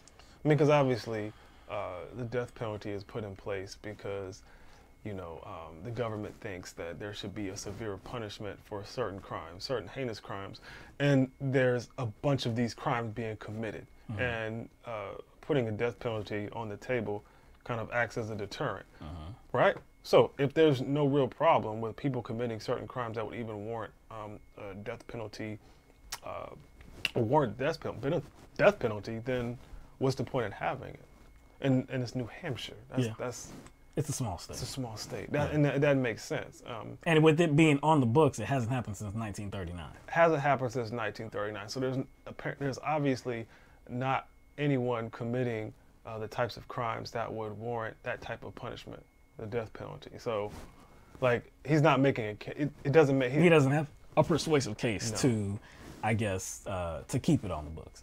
I agree with what you said, but then, of course, there's the moral argument as well, and we've talked about that again. I'm not in favor of the death penalty, never have been, because, again, I don't believe anybody should make that determination on when to extinguish a life. I don't care what that life did. I'm for imprisonment. If somebody is just this heinous person, you know, committing heinous atrocities and killing people, you should definitely lock that person up. They should not see freedom again.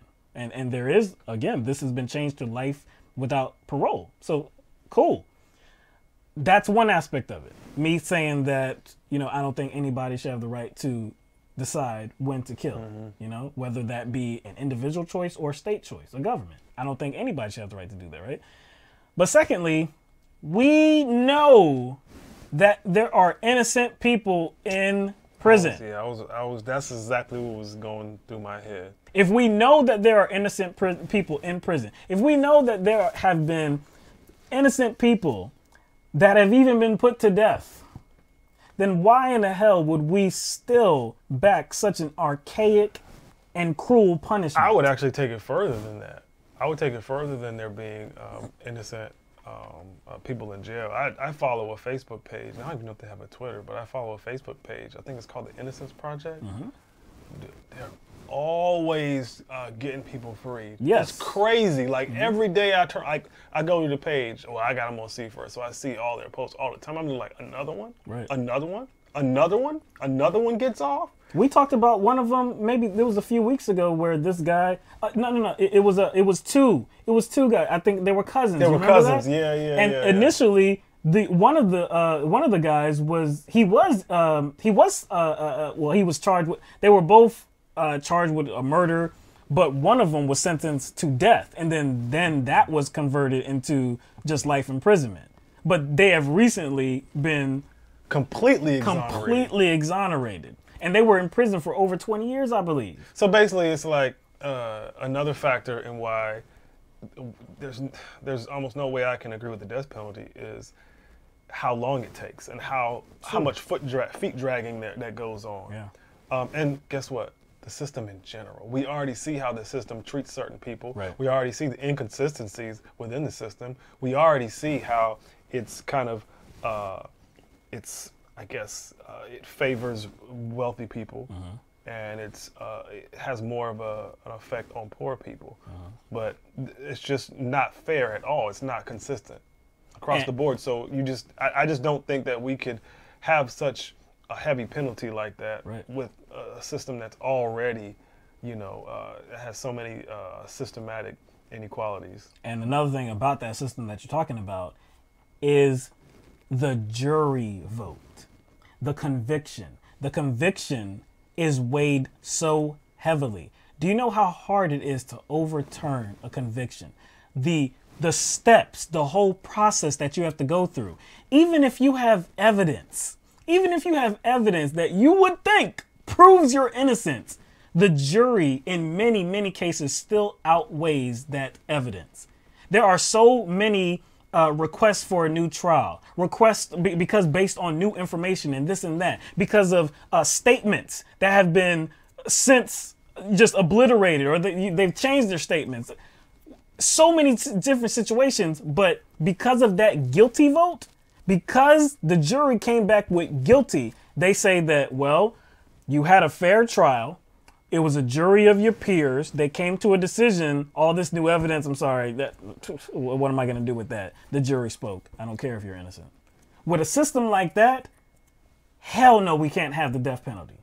Hell no, we can't have it, man. And you're right, the Innocence Project, like you said, time and time again, they're getting somebody out for some crime that they did not commit. To live in a society like that, to know that that's a reality, there's no way you can be supportive of the death penalty and be righteous, man. There's no way you can do that. All right, let's see what we have time for. 8:45. Let's see. We got to do that. You want to talk about Harris? Yeah, we can talk about Harris. Yeah, we haven't talked about presidential candidates a lot. So I think it would be good to talk about her, seeing as she is considered one of the front runners. Right. Because we ain't talking about all 55 of them. Hell. It's not 55, but it's a lot. It's close to it. It's all right, so Senator Kamala Harris had a town hall, and this was in the state of South Carolina, actually, and it was broadcast by MSNBC. This was Tuesday night. So there were many topics that they discussed. We're going to focus on one of them, and that is healthcare. And so this is Kamala Harris speaking about Medicare for all. Yeah. Would you sign a Medicare for all bill that simply made Medicare an option for people under 65 to buy into? So I'll take it to the end, and then I'll bring it back to your point. My preference is Medicare for all, but mandatory Medicare for everyone. For everyone, but I am also supporting. So that does mean giving up their current private health care plans. No, but they would be entitled to receive and have basically supplemental insurance. But under Medicare for all, and my vision for Medicare for all, we would expand the coverage of Medicare so it would include dental, it would include vision. For our seniors, it would include the hearing aids, which are so expensive. So, but before you get to expanding coverage, the version you support is the way Medicare currently works for people 65 and over, which means it might be what they depend on. It's the only thing they have. Or if their union has a retirement plan that works as a supplemental, they can have that private supplemental plan on top of Medicare. They can have the supplemental plan on top of it. But the idea and the goal is that everyone is going to be in the same system. We still do need to deal, though, with the fact that we've got plenty of men and women who work in unions who have given up extra pay to get more benefits under their health care plan, and that's a real issue. I know, and so that's a real issue, and it's something I am aware of and want to be able to reconcile, because they should not have to pay the price of having given up some of their salary to get greater benefits, and then we shift to a Medicare for all. Would you then?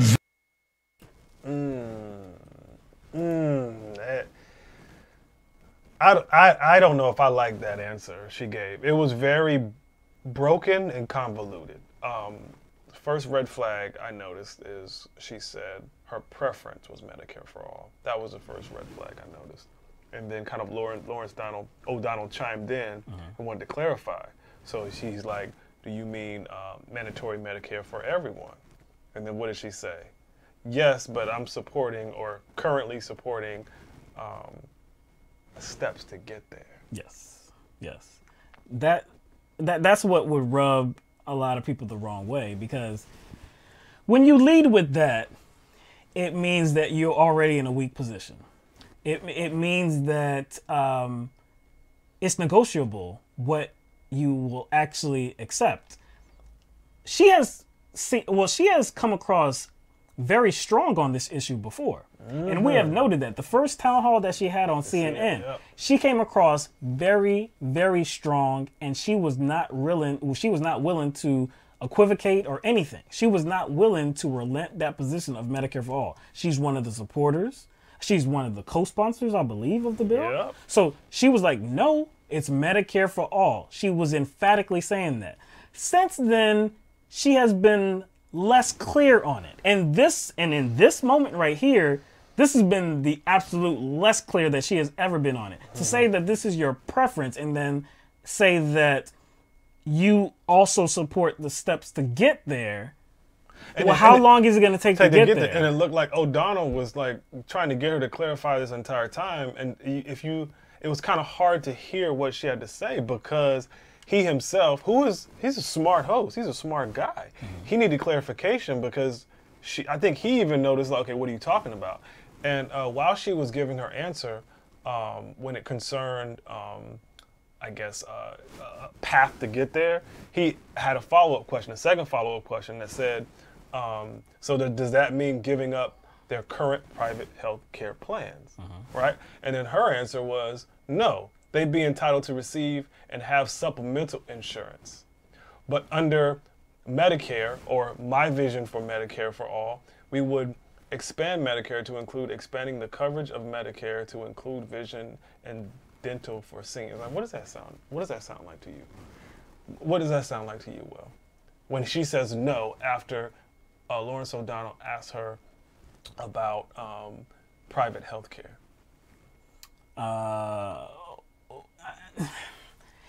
There's a lot of different ways to go with that. You could go to ACA. I mean, it does sound like she could be targeting or focusing on the ACA right now too. Yeah. The thing about Medicare for all is that private insurers would still be there. They would still be here. They could still be here. Not to say that they would be, but they could still be here. If there was some whatever coverage, like some whatever surgery, optional surgery, stuff like that. If there was something that wouldn't be covered under your regular care, then yeah, they would be there for that. They could be there for that. But when you're talking about just general care, vision, dental, healthcare, prescriptions, surgery, all of that. No, Medicare for all would take care of all of that. So the way she is saying it, it just seems like she is doing something to protect the private healthcare industry. And it's like, we can't go talking about this without mentioning that she was for kind of Bernie's plan. Yeah, she was. Emphatically. Doesn't sound like that now. It sounds like she wants to keep like kind of the ACA strong and just, I guess, expand the current model for people 65 and over. Right. That's all she wants to do. She just wants to expand their coverage. And I don't know what she's trying to, like, I guess, present here, but it sounds like she's trying to present, like, hey, this will be the test. This will be the test. We'll test this on the people 65 or older. We'll expand that, and then we'll get to the other people later. But until then, they'll have the same supplemental insurance that exists now. Well, doesn't exist now, but the ACA was designed to take care of. Do you know how long that would take? If you're going to go forward with any type of change to the healthcare system, you're going to have to go with what you want. Not with like, let's take a step to get there. Let's take a baby step. And we're going to add this. No, it doesn't work like that, because you understand we have obstructionists in the Senate and in the House, right? You understand that, right? And there's no telling who's going to be in control of, either leg. Either it's the Senate or the House. We have no idea who's going to be elected president. You just have no idea. So it would make no sense to take baby steps. Baby steps are for you seeing that your momentum is going to be carried forth after you've already left. But we know that there are many differences of opinions on the subject of healthcare. If your goal, if your preference really is Medicare for all, you sell out for that and that only. You don't make any, like, you don't try to negotiate with the other side about, well, I want Medicare for all, but I'll kind of come down a little bit and negotiate with you and meet you right in the middle and settle for something that still looks like the ACA. Yeah, good? Yeah, see, I changed it. Work? No. It makes no sense. And again, this is somebody that was very emphatic with their support of Medicare for all. In that first CNN town hall, she has the first one on CNN. She had the first one this year, presidential town hall. When she was asked the question about private insurers, she said, no, they be gone. Like, again, like I said, it's not exactly correct because they could still be here. But the way she was saying it, what she meant was that they would have no role in general health care. So why couldn't she just flex? Why couldn't she just flex, right? Because there's like no, I guess, requirement if she does win. I mean, would there be that much? Yeah, exactly. It's not binding whatever it's she's not saying binding right now. whatever she's saying now. So why couldn't she just flex? Right. You know what I'm saying? So I think this was just a weird move on her part. It was just a weird pivot.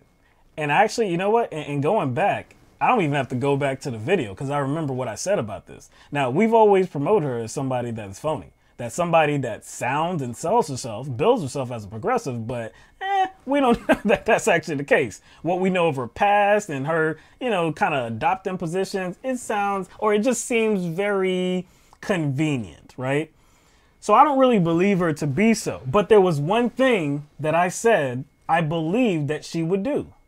There was one thing I said that I believe she would do. All this progressive stuff about how, she's this, she's going to work for this, or she's going to work for, and how she sounds, I'm like, no, I'm not with it. But there's one progressive thing I said, yeah, she'll probably do that. I think that's one thing she'll get done, and that was Medicare for all. And that is crumbling right before your eyes. Crumbling before my eyes. Again, this is me speaking as someone You're trying to be pragmatic. You're trying to be pragmatic. Giving her one thing. Because you wanted to give her a shot, even though you weren't feeling her.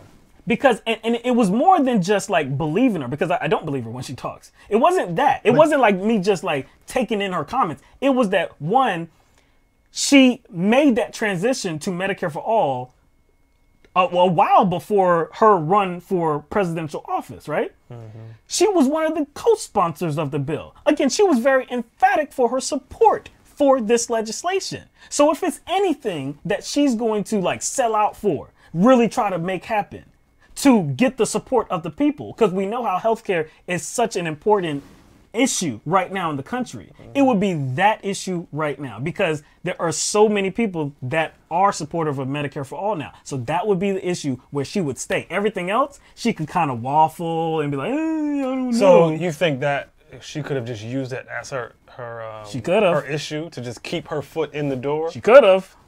She didn't.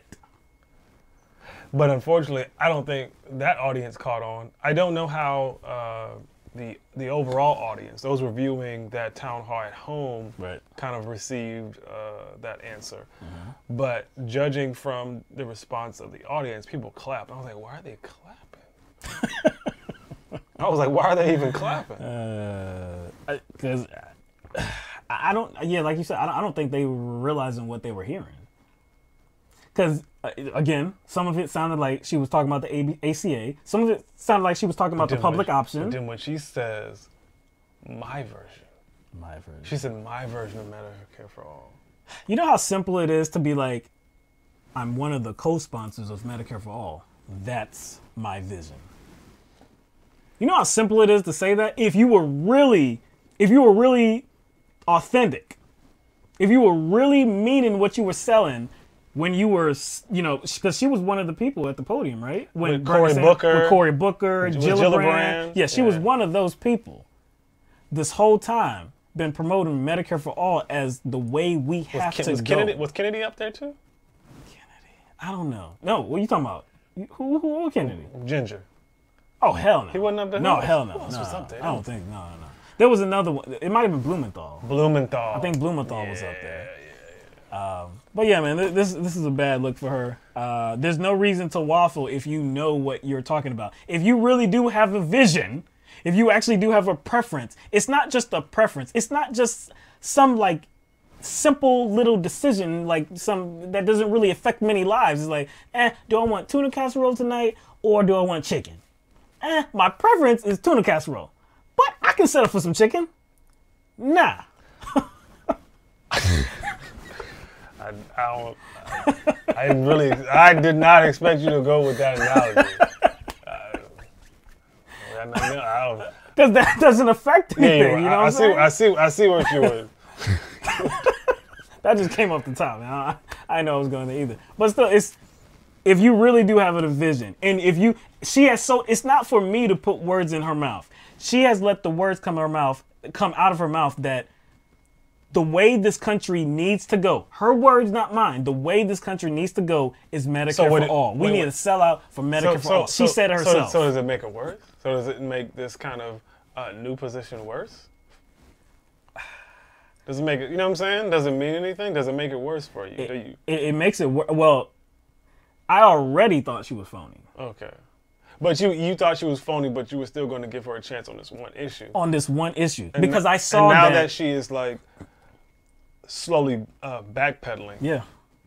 Like, then what issue does she have now? I don't think she has any. Just other than the regular Democratic points of view. But if you're talking about some landmark... A pet issue of hers. A pet issue? Yeah, a pet issue. Well, I don't think she has a pet issue. Maybe that, what is it called? Her plan that she authored about the... I can't remember what it's called. But it's about taxes. Everybody would get a rebate. Everybody would get a rebate. Yeah, everybody would get a rebate. I can't remember exactly what it's called, but I believe that she will do that. Which I'm not saying that it's not good because we've talked about it before. I'm not saying it's not good. It could go forward. That's something that she presented early on. Yeah. Not now. Yeah. This was some time ago. She's just doing it now and it's getting a little bit more publicity because she's running for president. I'm not saying that's a bad plan. It could use some work. It could definitely use some work. I'm not saying it's a bad plan. But I'm talking about an issue like healthcare. If your position is everybody needs healthcare, then I don't want to hear anything about steps along the way. Then you cannot call it Medicare for all. No, you can't say, like, this is my version of Medicare for all. No. But it is what it is. It isn't. Then all people can't have it. She can't call it Medicare for all and then say we're working towards Medicare for all at the same time. Because that ain't Medicare for all. That's not Medicare for all. See, that's what makes it a little disingenuous, because she's calling it Medicare for all, even though it's not Medicare for all. I would say I'm disappointed. I'm not disappointed. It's just like like I said, I never did believe in her, but I did believe that she would stick to this one issue, because if she backtracked on this one issue, it would be like, damn, like really? Why did you even come forward? You couldn't even hold water for this one thing. Nobody said that you had to be on that stage. Nobody said you had to be one of the co-sponsors. Why did you do that if you were just going to backpedal, and be like, well, my vision? Because she knew she was running. Because she knew she was running for president and had to get on the bandwagon. That's why. It looks weak. You know what? Actually, rather than weak, it looks corrupt. Rather than weak, because you would only do that if you were trying to, keep a certain industry intact. I was about to say yes, just kind of keep the insurance industry's head above water. Yeah. So to add on to that, a little bit of news about the whole debate process. Yeah, we got to talk about that since we talked about a presidential candidate. Right. So we have been speculating for a little while now about what could happen. Maybe before this first debate takes place, the Democratic debates take place June 22nd and June 27th. And then even going forward from that point, what are going to be the requirements to participate in those debates? Because there's like 5,000 candidats. I thought you were going to say 50-11, man. I keep switching it up. I can't keep saying 50-11 every time. I gotta say 5,000, 2,000, 55. Right. I just throw out some random high number. Right. But yeah. So right now the limit is set at 20 for the first debates, 26th and 27th of June. And we talked about the requirements. You have to have 65,000 individual donors. I believe 200 donors from every state, I believe it is. Or maybe it's 20 donors for every state. I can't remember exactly. But if you don't have that, then you have to be at 1% polling in at least 3 national polls to make that debate. So, you know, I believe as of right now, I don't even know how many people have reached that threshold. A few weeks ago, it was 17. So I don't know what it is right now. But now we know that at least starting with the 3rd debate, there's going to be some changes. So there's not going to be any of this, the whole 65,000 anymore. They're going to raise the stakes a little bit. So now, well, at that 3rd debate, to qualify for it, candidates going to have to receive donations from 130,000 different donors in at least 20 states with 400 donors from each state. So basically I think it was 20 and 200 before. Yeah, so they pretty much doubled it. Yes. Pretty much. Yeah, pretty much they doubled it. Also, that's not the only thing as well. Before, or the world we're living in right now, to qualify for the first debates, you have to be at the 65,000 total donations from, you know, total individual donations. Or no, total individual contributors. Or the polling requirement. This is and now. So the and polling requirement is 2% in 4 party-approved polls conducted between late June and late August. So they're taking it up a little bit. Not only they're taking it up, and these requirements have to be met in a very short period of time. That's true. That's true. That's true. And I do think those requirements will be more difficult for the lower tier candidates, like Marianne Williamson. Oh, yes. Gravel. Yeah. Andrew Yang. Yeah, Andrew Yang. Yeah. Even Tulsi, I think it might be difficult for her. That's true. These new requirements, of course, we're not there yet. We're not even to the first debate yet. But as of right now, there's only, I believe, 8. Let me see. I believe there's only 8 presidential candidates that have met those updated requirements. And that is Joe Biden, Bernie Sanders, Kamala Harris, Elizabeth Warren, Pete Buttigieg, Amy Klobuchar, Cory Booker, and Beto O'Rourke. Of course. Those are the only 8. You know what? Else has not. I think if you would have gone off top of the head without seeing it. Yeah, I would have listed those right there. Yeah, it would have been easy to do that. Everybody else, yeah, they are looked at as outliers. Outliers. They don't really have a chance, and that does include Tulsi Gabbard. She's not polling as well as these 8. Andrew Yang, Julian Castro, Delaney, Hickenlooper, Governor Inslee, the new guy, the Swalwell, Michael Bennett. It's just so many of them, and it looks like by that 3rd debate, unless they really make a performance in the first debate. I think it's going to hinge upon how well they do it. Yeah. So maybe they might see a boost in support. It's possible. As far as donations, individual contributions, and in the polls. So maybe the first debate may be good for some of the candidates that are lagging behind and have a disadvantage. Yeah. A money disadvantage. So it's all about that first and second debate. It is. Because the biggest problem is visual, reach. That's the biggest problem. And being on a national stage, being on that debate stage, that will be, it could be a boost for several candidates. And it could be. I think along with the debate, I'm pretty sure there's going to be some kind of post-debate appearances each candidate makes. So it's not like they're going to go to this debate and that's going to be it. Right. The debate is going to be talked about. They're probably most likely going to be making some post-debate appearances on network. So it's not going to be like debate and it's over. So I'm hoping that's what it's going to be. Because you remember the last election cycle, 2016, there were a lot of Republican candidates. And they had, the varsity debate, they had the JV debate. Yeah. And you remember at first, Carly Fiorina? No, it's not Fiorina. Fiorina. Yeah, Carly Fiorina. Can't say that one. Anyway, she was in the JV debate at first.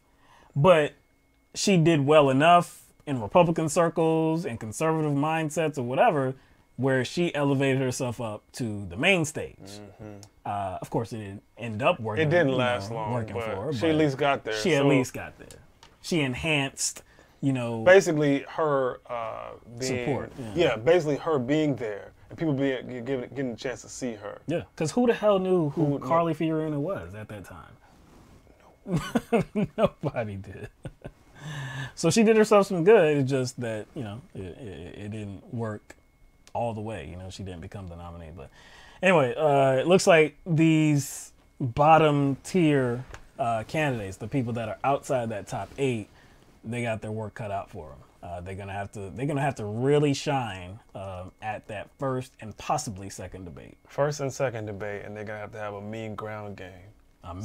Ground game, man. Capitalize on whatever you said. Whatever you said, and then immediately hit the campaign trail. Your social media game better be do on as point. many public appearances as possible. Yep, true. All right, so that's all we have for you. We're gonna open this up for callers. I expect that we'll only have like a caller for about 2 minutes because the game is on. Oh yes, the game so is we on. got to catch the end of the game. You know what I'm saying? The finals. The finals is here. NBA finals are starting tonight, so no, you're not gonna keep us on right now. I'm just kidding. Anyway, if y'all would like to call in, we would love to talk to you. The number to call in is 669-900. I was about to say 800 again. 669-900-6833. As soon as I get to the 900, I'm good. I know the 6833. The 669? Oh, no, I don't know that. I don't know that at all. But anyway, we would love to hear from you. If you have any viewpoints, if you have comments, questions about anything that we've discussed here or something that maybe we did not get to. Doesn't have to be, free. you don't have to call in and ask us questions or bring up subjects that we talked about tonight. It can be anything. Almost anything. Almost anything. You know what I'm saying? We do ask that you are, that you know what you want to say. Yeah. We do ask that you know what you want to say.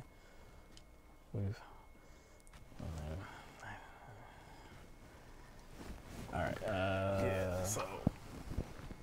I know the first kind of segment what we talked about kind of usually sparks people, but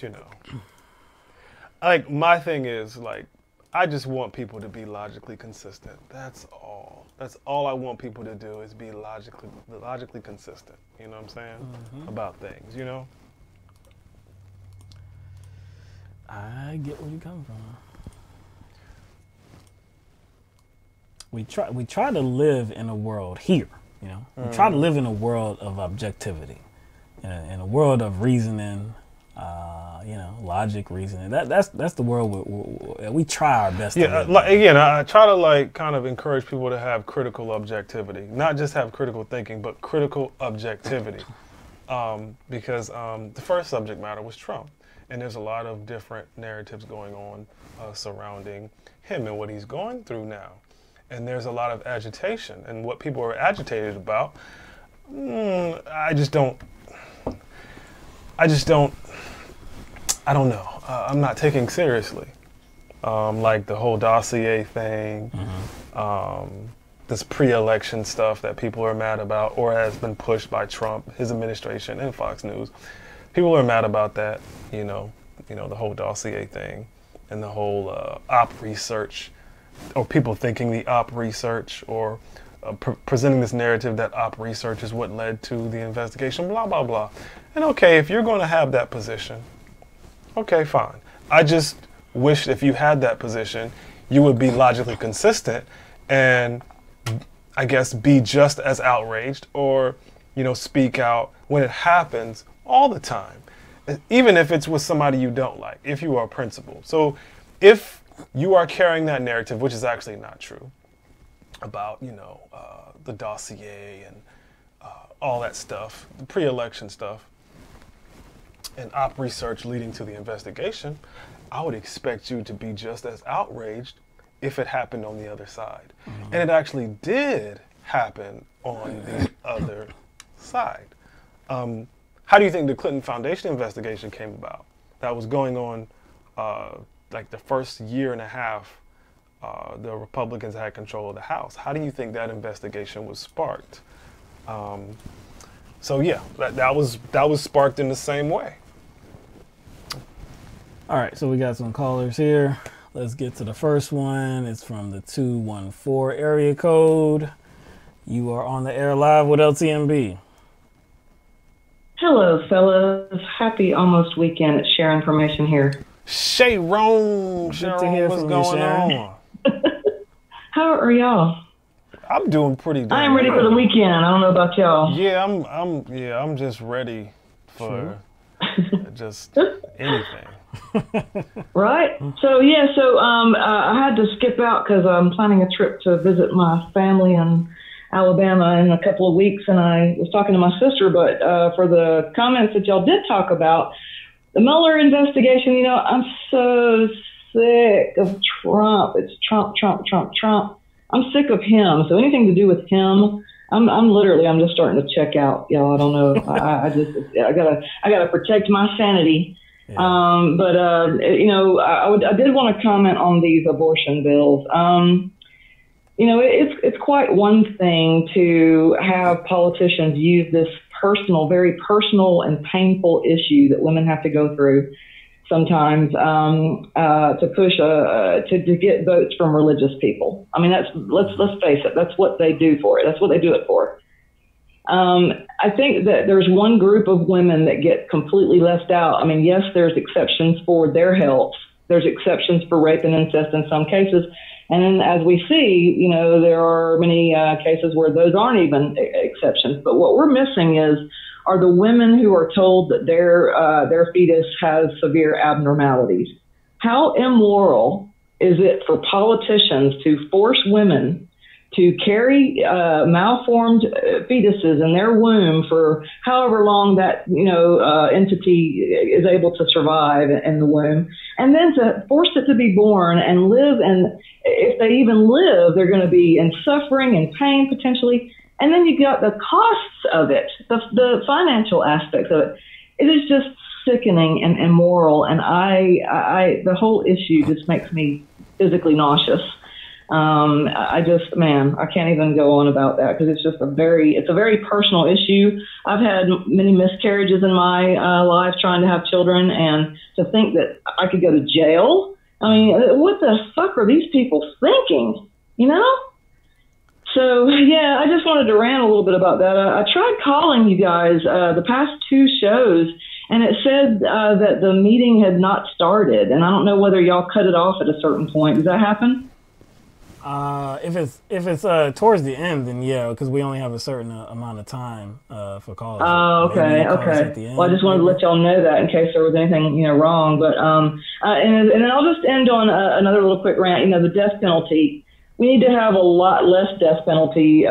You know, there's been I used to be for the death penalty when I was much younger and dumber. And what changed my mind on the death penalty is the Innocence Project, which has freed many, many, many people who were on death row who were innocent. Obviously, you know, mostly people of color. And it's just, it's not something that deters crime. It, in my opinion, it lets the criminals off far too easy. I would much rather them rot in jail and have to think about what, you know, the crimes they committed throughout their life.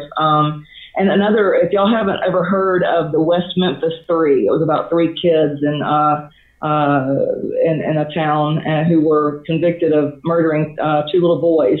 If y'all have never heard of it, on Prime, I think, or Prime or Netflix, it's a three-part documentary series about them, but they're now out of jail. But you know, they were basically one of them was going to be facing the death penalty because they thought he was guilty because he listened to rock music and wore black. And it's just a crazy story. But those two issues made me completely change my mind on the death penalty. And I'm glad to hear states are abolishing it. Hopefully it'll eventually be abolished federally. But that's my rant, guys. Y'all have a good one and a great weekend, and I will be chatting with y'all soon. All right. Bye. We appreciate you calling in, Thank you, Thank you very much. Just some quick points on her. Yeah, she brought up the Innocence Project, changed her mind, thankfully. That's great. I forgot where I was going with that. But anyway, she also talked about the abortion. I don't know if I can even add anything to what she said about abortion. It is physically nauseating what these conservatives, Republicans are trying to do, and leaving out the exceptions for, rape and incest. It's disgusting. And the abnormalities that she's talking about, having to bring those to term. I understand. The disgust that we feel as men is more indirect. It you is. see what I'm saying? So if we don't have to live with that. We don't have to live with physically. that. Not physically, right? Indirectly, you know. Yes, we have to live with it. Maybe in regards to maybe the women that are in our circumference. Right. You know what I'm saying? That we're around, that we live around, that we love. But women have to kind of directly reflect on this situation, so I couldn't even imagine. No, you know I can't. And for it to be mostly men that are making these decisions for women too, if that doesn't rub you the wrong way, man, you know. Anyway, let's go to the next caller. That is from the 253 area code. You're on the air live with LTMB. Hey guys, you know who it is. Jordan. Yeah. See, man, no, hold on now, man. You think we just know you now, man? Yeah, I know. Like, you know who it is. You know who this is. It's that frequent caller privilege. Frequent caller privilege. Yeah, man. Good to hear from you, Jordan, man. You got for us tonight. Right. So I do have a list this time because I tried no list last time. It was chaos. It was chaos. I can't be having that. All right. Yeah, so I mean, I guess just first of all, I wanted to shill the Discord. Everybody should join the official LTMB fan club Discord. I will put that in the chat. All right. Okay.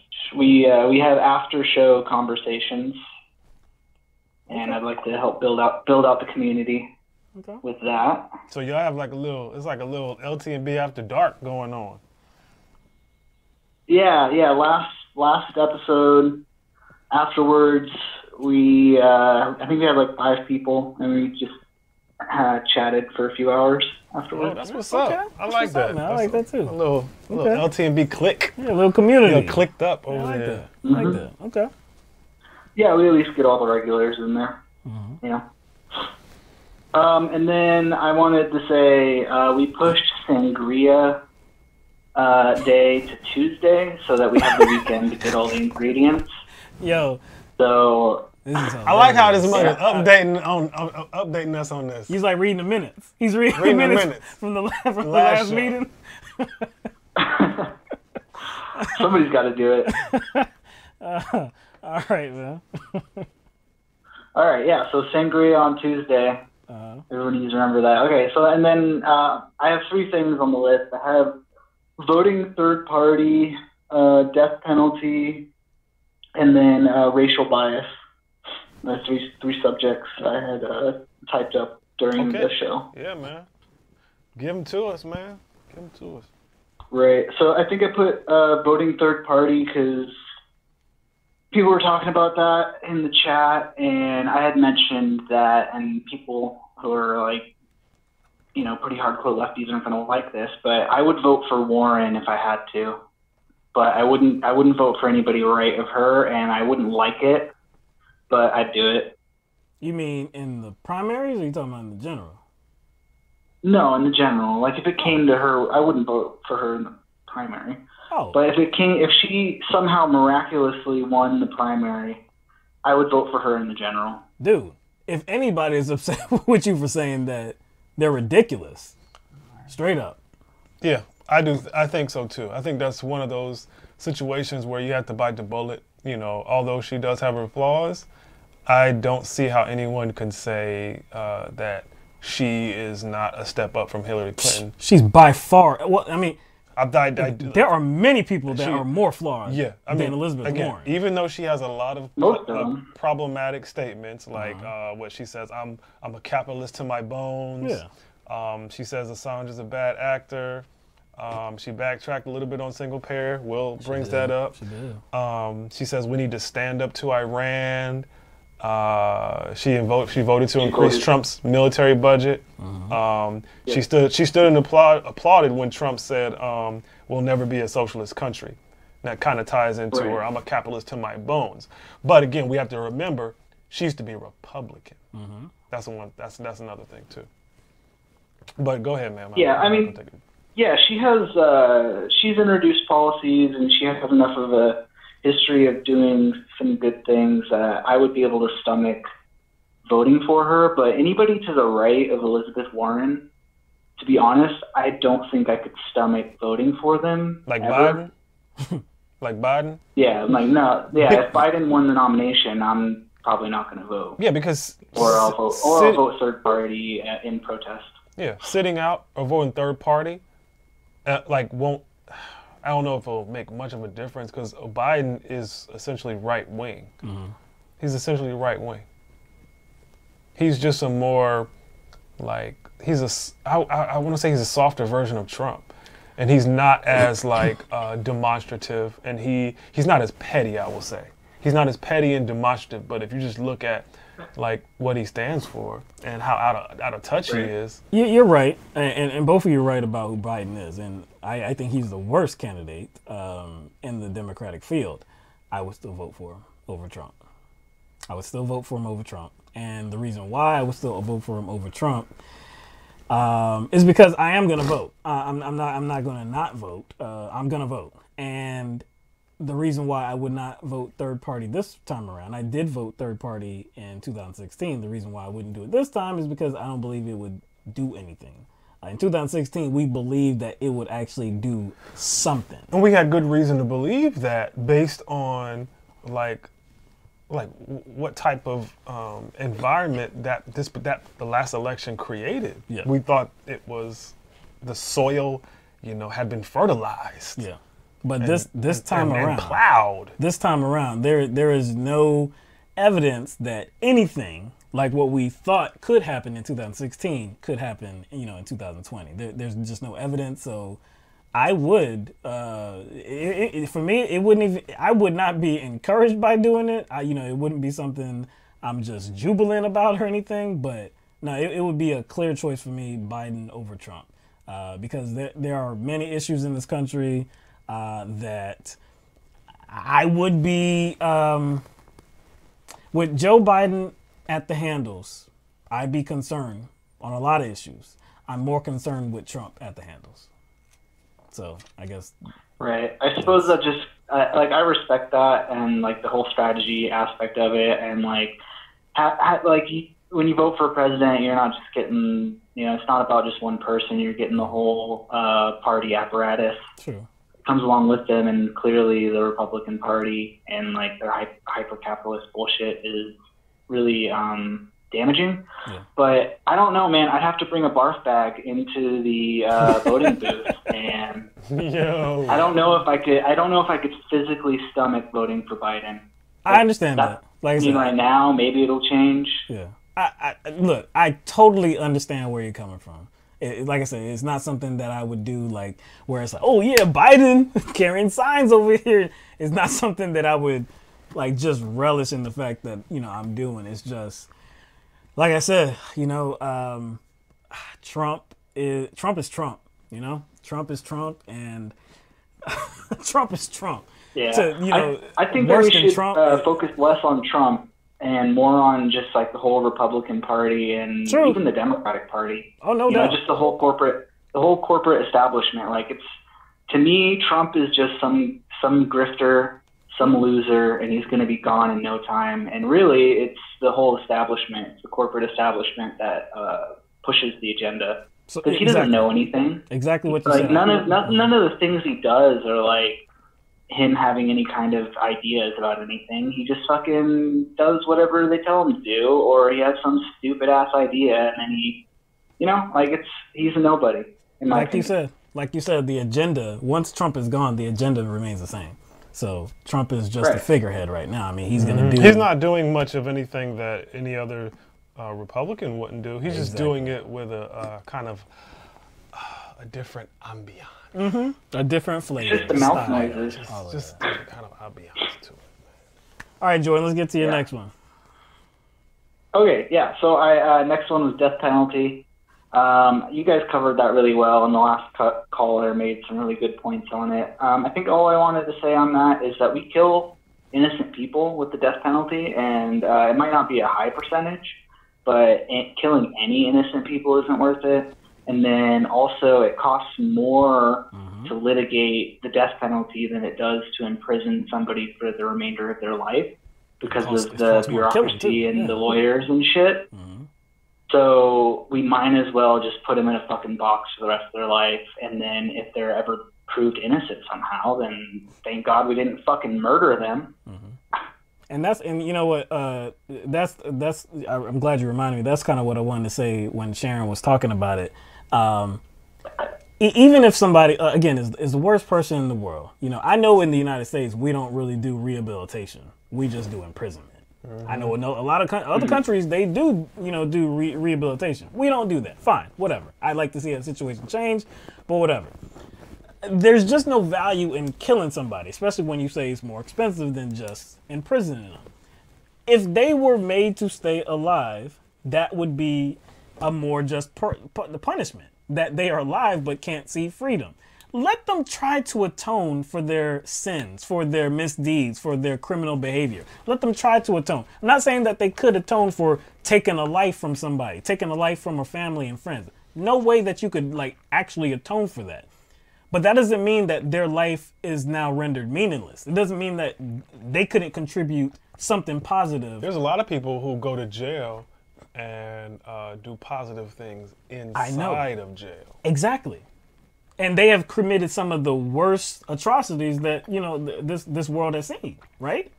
So, for somebody that was a victim of that, not a victim, but maybe the victim's family of that, sure, you may not ever see value in this particular person, but that does not mean that there is not value. You are in a very biased position, and it's understandable. And it was we're talking about the death penalty and kind of being against people being murdered. I won't say it's murder, but that's essentially what it is. Taking people's life away because they took somebody else's life. Right. But I think it's a little bit limiting. It's a little bit narrow to talk about the death penalty or death at the hands of the criminal justice system when we actually have it when someone hasn't been sentenced to death. We essentially do have a death penalty at the hands of our criminal justice system by way of people being killed by police officers. Giving them that supreme Giving them authority. that, so I'm saying we already kind of have it, even though when it's kind of unofficial, so. Right. Yeah, I think it would be good to demilitarize our police to an extent. Yeah, I agree. Great. Okay, and then the last one I had on there, to be honest, I'm not really sure why I put it, but I put racism and bias. And I think that maybe the point I kind of wanted to make is that everyone has bias, and that it's kind of natural to just not racism, but just inherent bias of what you grow up with and what you're familiar with. It's just kind of an evolutionary thing to be wary of things that are unfamiliar to you. So it's kind of more of for most people, and from my experience, because I know a lot of rural, and throughout my whole life I've known a lot of rural hillbilly kind of people, and it's kind of just more of an ignorance as opposed to a hatred. I really don't know why I put that, but I guess I'm just gonna. Well, to be, I guess, unfamiliar in certain situation, that's very, familiar. I mean, that's a very common feeling among a lot of different people. If I go to the West Coast, I'm gonna feel unfamiliar because I've never been to the West Coast before. If I go to a different country, especially a different language speaking country, I'll definitely feel uncomfortable as well. The whole idea of feeling uncomfortable because somebody's a different shade than I am, though, is ridiculous. What you're saying is there has to be inclination there. Ignorance itself kind of doesn't cause someone to create like the reality itself. Like the ignorance, I guess you would call it like a gap or a space. That's the ignorance. Like you don't automatically fill that gap with something specific without there already being the inclination there, before. You see what I'm saying? Right. So it's like, yeah, I feel what you're saying. Like I'm not going to start to develop ideas about individuals simply because I don't know them. Like what is causing me to fill that space in, that ignorant space? Well, like what is causing me to fill that space in with those things? It has to be something that you're already carrying, something that you're carrying, something that you have. I wouldn't say it's inherent, but maybe it's inherited. Yeah. So I don't think it. I think that's a bit simplistic to just say it kind of. I think ignorance is a part of it. Now, don't get me wrong, Jordan. I do think ignorance is a part of it, but I do think it's got to be bolstered by something. It's got to be bolstered by something. The next step, it comes to like projecting teachings. Projecting certain traits onto some other group or some other person that requires some inclination there. That's something that's already there. Right. Yeah, I mean, I think for what I was saying with like inherentness is like, I'm not talking about racism. I'm just talking about like bias. Yeah. Where because people are pretty like, God, I can't think of the word. It's like, I can't think of it, but it's just like what you're familiar with. Is what you prefer usually for most people, and like anything that's unfamiliar, you're going to be a little bit more wary of. And I think that plays a role in like systemic racism, where like the person themselves might not be like racist or whatever, have hatred in their heart, but they might perpetuate the system of racism, because of their inherent biases. It's a piece of it, but I think like what the point that Mike was making too is that like I said, it's got to be bolstered by something weighing more than that. I like to use sports. I like to use sports teams as an example when people talk about bias. People go to school and they go to like a university and they become like serious fans. They go there, like let's say a school like Florida State. You become a Florida State Seminole. You go there, your parents went there, your parents went there, you're super fans, you follow the team, you support your team, you support the players, you go to every game, you cheer. You're biased for your team. You want to see them win. Now, Florida State has rivals. Two main rivals are Florida and Miami. You pull for your team. That's a bias. But that bias doesn't automatically cause you to create faulty beliefs about the other team. Like I'll say, oh, all those Florida players do steroids. Or all those Miami players beat their girlfriends. Or those Miami players are paid. Or Florida cheats. That's a lie. Like bias doesn't automatically cause someone to create another reality or project something that's false onto that other group or onto the opposition. So I don't think bias in and of itself is enough for humans to take that next step. Like there has to be some sort of reason or inclination there that drives that person to create, like, that those pathologies about other people. You put that FSU student on Miami's campuses or Florida's campuses, and they probably would feel uncomfortable because they're not with their people. That's cool. Like not feeling the comfort of being with the people that they have always been comfortable with. But again, it doesn't mean that they are now like projecting all of these beliefs onto these other people. It's just that they're not familiar with them. Yeah, that's the next step. And they favor their own people. And it doesn't like the favoring doesn't always cause the projection. Right. There has to be something there, and like even if you say fear, there still has to be something that's driving that fear. It's got to be a teaching. It's got to be something behind it. Right. You know? But I still think your overall point is. Yeah, I guess just my main point on it is like there's a lot more people who are just biased based on their lived experience or like they're being unfamiliar, not being exposed, as opposed to like people who are genuinely racist. Like there's Nazis out there and shit who are genuinely like that, but like I think like the vast majority of the people who are nominally on the right or Trump voters or whatever, it's not that they're like racist. You know? Right? No, I agree, and I think like they're just ignorant. Yeah, and I think actually capitalism and individualism kind of almost exaggerates this kind of group mentality too, because it kind of forces.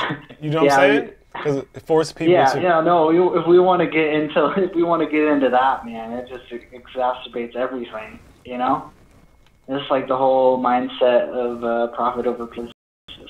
Profit over people, yeah. Right. Now that's a whole big discussion. I don't think we have time for that. Yeah, we can talk all day about that. Yeah, exactly.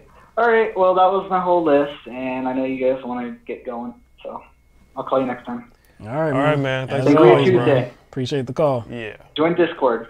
All right, man. All right, later. Bye. I think I need to address a logical fallacy that's being applied, especially to this Mueller investigation. I know a lot of people like to cite Mueller as being dishonest based on one particular thing, and that's when he was at that hearing. I forgot what exactly, what officially that hearing was. Like, I don't know if it was from the Senate or whatever, House, but there was a hearing where he mentioned weapons of mass destruction. It's like a 30-second clip that's being shared millions and millions of times, and people tend to ignore what he actually said in the clip because they just focus on what weapons of mass destruction without mentioning what he said first. And what he mentioned first, not what, but whom he mentioned first. And that was the director of the CIA at the time. And that was George Tenet, right? I could be wrong. But he mentioned the intelligence assessment of weapons of mass destruction as, I guess, as laid out by George Tenet and Colin Powell. Was it Colin Powell? So. That's what he said. So his view of weapons of mass destruction came from intelligence from the CIA and the intelligence community and Colin Powell. So that quote that people are using to say that like he's some sort of mastermind or he pushed weapons of mass destruction, yeah, maybe, but he was actually trusting intel from the CIA director at the time. But people tend to ignore that part of the video, that he was talking about an intelligence assessment from the CIA, not himself. And even if he was, that's still a red herring concerning what we're in now. Because what you're setting up is you're setting up a stalemate. Because who didn't support the Iraq War? How many people in the political establishment didn't support like the Iraq War? So everybody's tainted. So what you're saying is that means nobody can ever be held accountable. That's what you're saying. You're setting up a stalemate. I don't think you realize you're doing it, but it's a red herring and a stalemate because it has nothing to do with whatever evidence came out of this investigation. Is it true or not? The evidence gathering that happened by Robert Mueller, he interviewed people. He got statements from people. These are documented. If you can go look up the court cases if you want to. You can print out the stuff and read everything that went on during these court cases. Print out all the emails. You're okay with the emails, that came out in regard to Hillary Clinton when the FBI, made those public. You were fine with it then. You weren't kind of poking holes in the history of the FBI or James Comey. We weren't either because it didn't matter. You know how much dirt is on James Comey? But did that matter? Did Hillary Clinton have a damn server in her closet? That's what mattered. If I started bringing up Comey's dirt, that'll be a red herring because Hillary did do some bullshit. and she did violate government protocol. That's what mattered. It doesn't make it like not true because Comey is a part of the political establishment. He's dirty too. That doesn't matter. That's a red herring. So that's a red herring for people to talk about Mueller's past as if it has anything to do with what Trump did. There can be multiple bad people in the world and in the government too. You see what I'm saying? It doesn't cancel out. Like one person's bad doesn't cancel out another person's bad. That's a logical fallacy, man. That belongs nowhere on this damn show. Not here. So, Moose Scout said in the chat, no, Will, what about all the tough on crime laws that Biden wrote that hurt people who looks like you? Again, it's bigger than Biden. Yeah. What is Trump doing? I don't want to vote for Biden in the primaries, and I'm not going to vote for Biden in the primaries because I don't like the person or candidate that Biden is. I don't like what he would be. I don't like what I expect Biden to be as a president of the United States. So I definitely will not vote for Biden in the primaries. Not even an option. When it comes to the general election, if Biden gets through the whole process and he is the Democratic nominee, there's no choice to be made, not for me. If Biden is going up against Donald Trump, I'm not voting for the Green Party. As of right now, I see no reason to do that. I'm just talking about as of right now. Maybe it changes. I doubt it will because at this point you would be seeing something that would make you believe that they could attain 5% of the vote, right? I don't see anything like that right now. So if that's not the case, not voting third party, not voting for Trump, and I'm not sitting out either. I'm definitely not sitting out either. So I'm voting for Joe Biden. And I understand how that could be very uncomfortable for a lot of people. And I see that in the chat from Moose Guy. Yeah. Think about what Biden has done, the 1994 crime bill and this and that. Yeah, his record is atrocious, no doubt. He's not Donald Trump.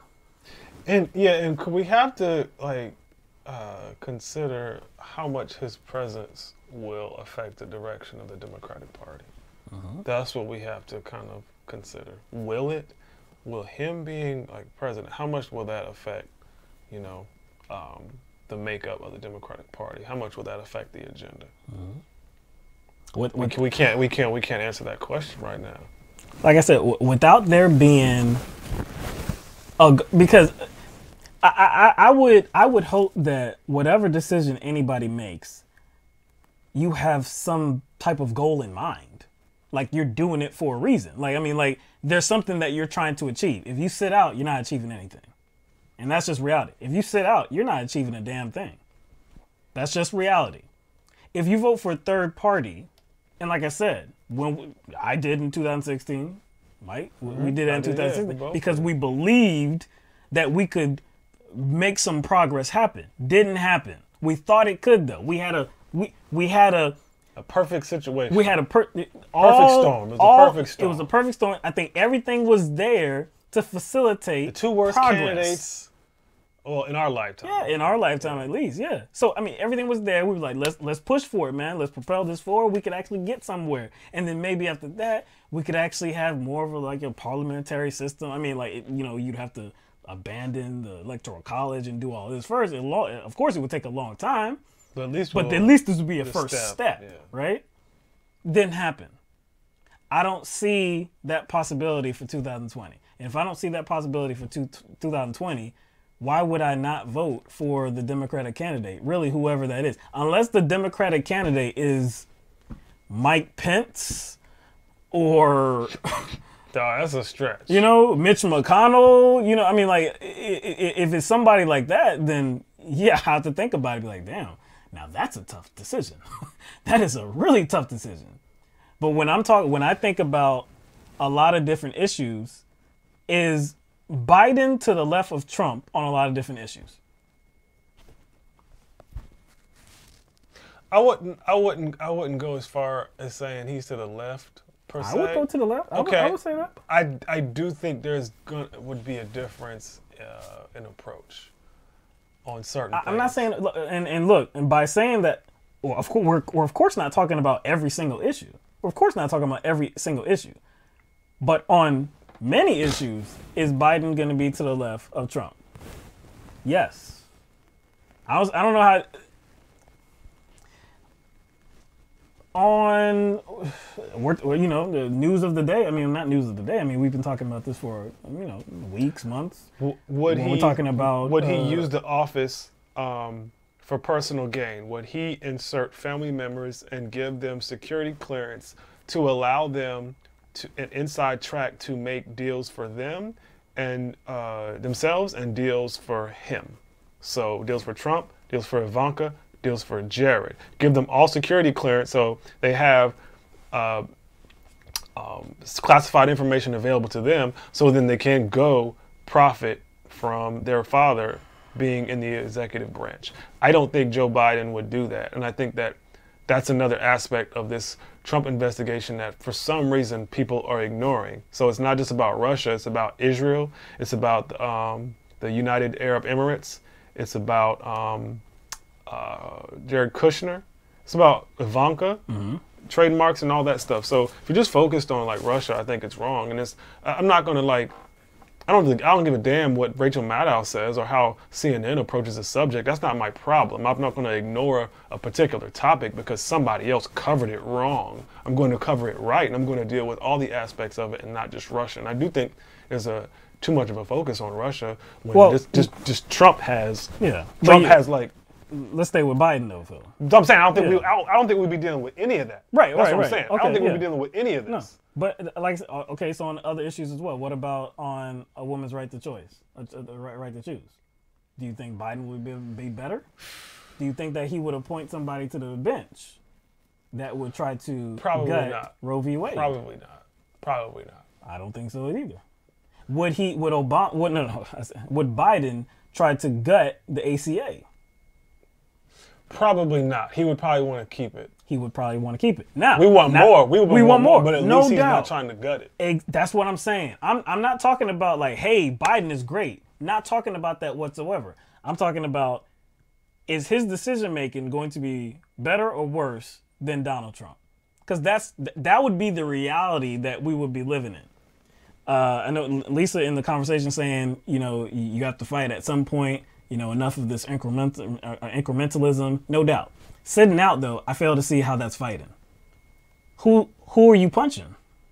Who's gonna feel? Who's gonna feel if that's fighting? Like, who's gonna feel it? That's what I'm saying. Like, if you're gonna make a motion, if you're gonna make a move, it has to be felt. Well, okay, all right. Maybe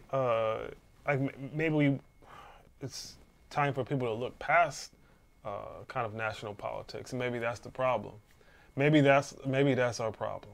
You see what I'm saying? Why don't people kind of pay more attention to local politics? True. Where things, I guess, affect your life a little bit more, with the proximity to things that affect your life is different locally. It just is, and so a lot of people's lives are affected based on where their locality is. So I mean, maybe we do pay too much attention to national politics, and maybe that dent can be felt if people pay attention. Yes. To local politics. But you can't. Definitely, people need to pay more attention to local politics, and that's something like, you know, everybody always gets up in, you know, the federal election, no doubt. Even statewide elections, but when you're talking about like, you know, city elections, you know, county elections, stuff like that, yeah, that doesn't get a lot of focus. But that still doesn't mean that you still have to focus on the, you know, the general presidential election as well. Lisa also said, you know, Biden keeping the ACA, adding someone to the bench doesn't do jack for climate issues. I agree with you, but what does keeping Trump do for climate issues? I think what Will's trying to do is just match up issues. I don't think this is advocating for Biden. No, it's definitely not. It's not advocating for Biden or any of his kind of his centrism or his incrementalism. I have never once on this show or anywhere else been like, man, Biden is good. Biden is great at this, man. He's really going to be instrumental in getting this done. And man, no, because I don't feel that whatsoever. I don't support Biden whatsoever. But if the reality is in November 2020, if the reality is Democratic nominee Biden and Trump as the Republican nominee, I fail to see how that's a choice. If you're coming from it with the same, I guess you support the same ideals as I do. You're looking at politics really like the same way, like this is the direction we need to go and this and that. I fail to see how it's an option. Maybe you can. What do you think? Well, it's not so much what do I think, it's a question that I have. And the question is, what is the alternative?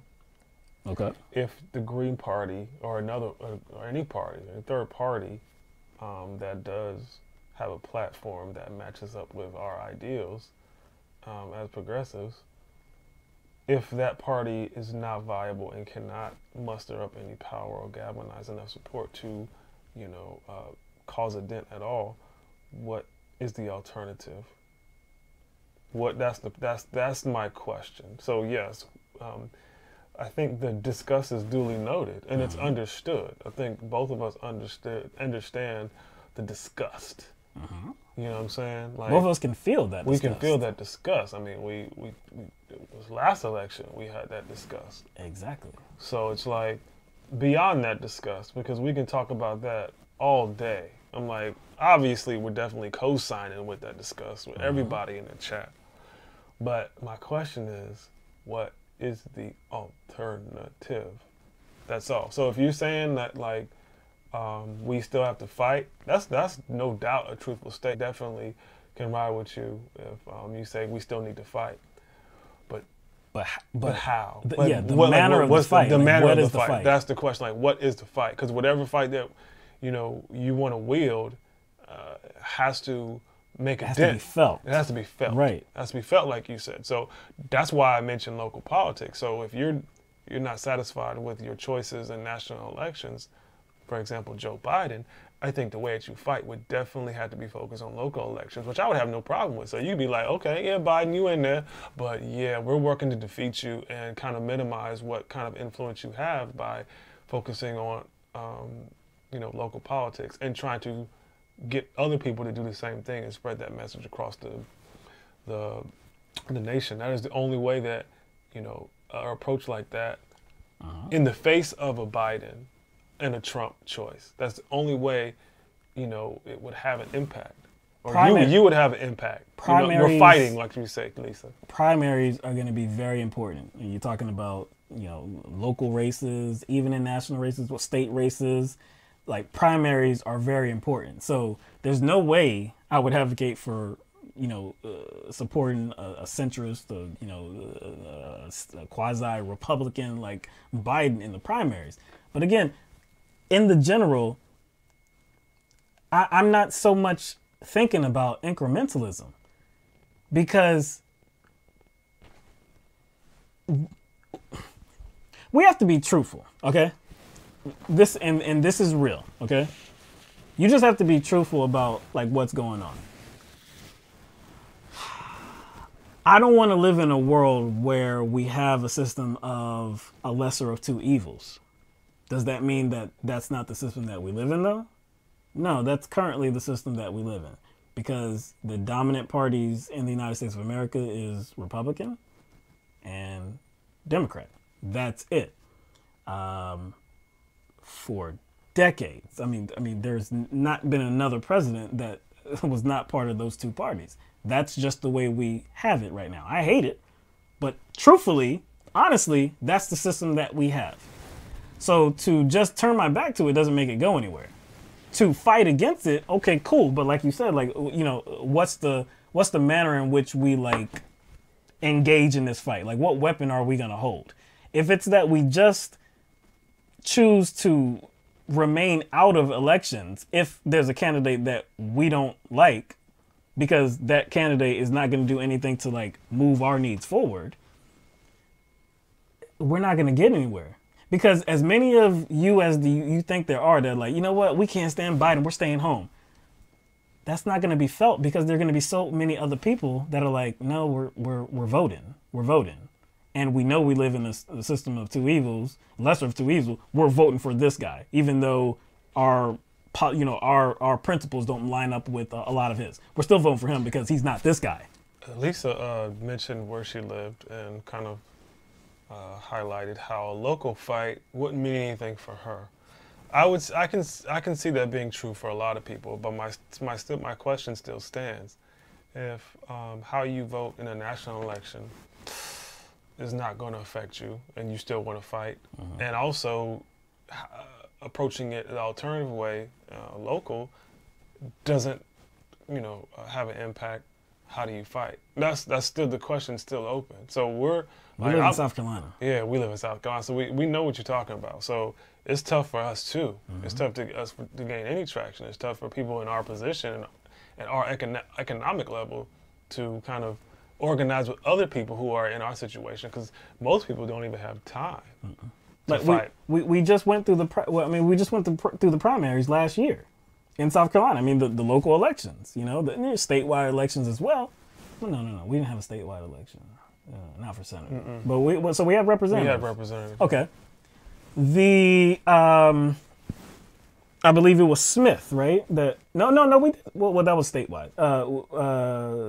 That was going for governor, the Democratic nominee. I believe it was a guy named Smith, right? I think that was his name. I believe it was Smith. This guy was no progressive. He was, really like one of your run-of-the-mill, like establishment type of Democrats. Did I vote for him? Yup. No doubt. I obviously voted for him. Because I wouldn't vote for the Republican. And again, it's an uncomfortable reality, but I'm at this point where I'm willing to at least address it. Here's a bit of, I guess, a little bit more uncomfort. In 2016, if there wasn't this push behind Jill Stein, would I have voted for her? No.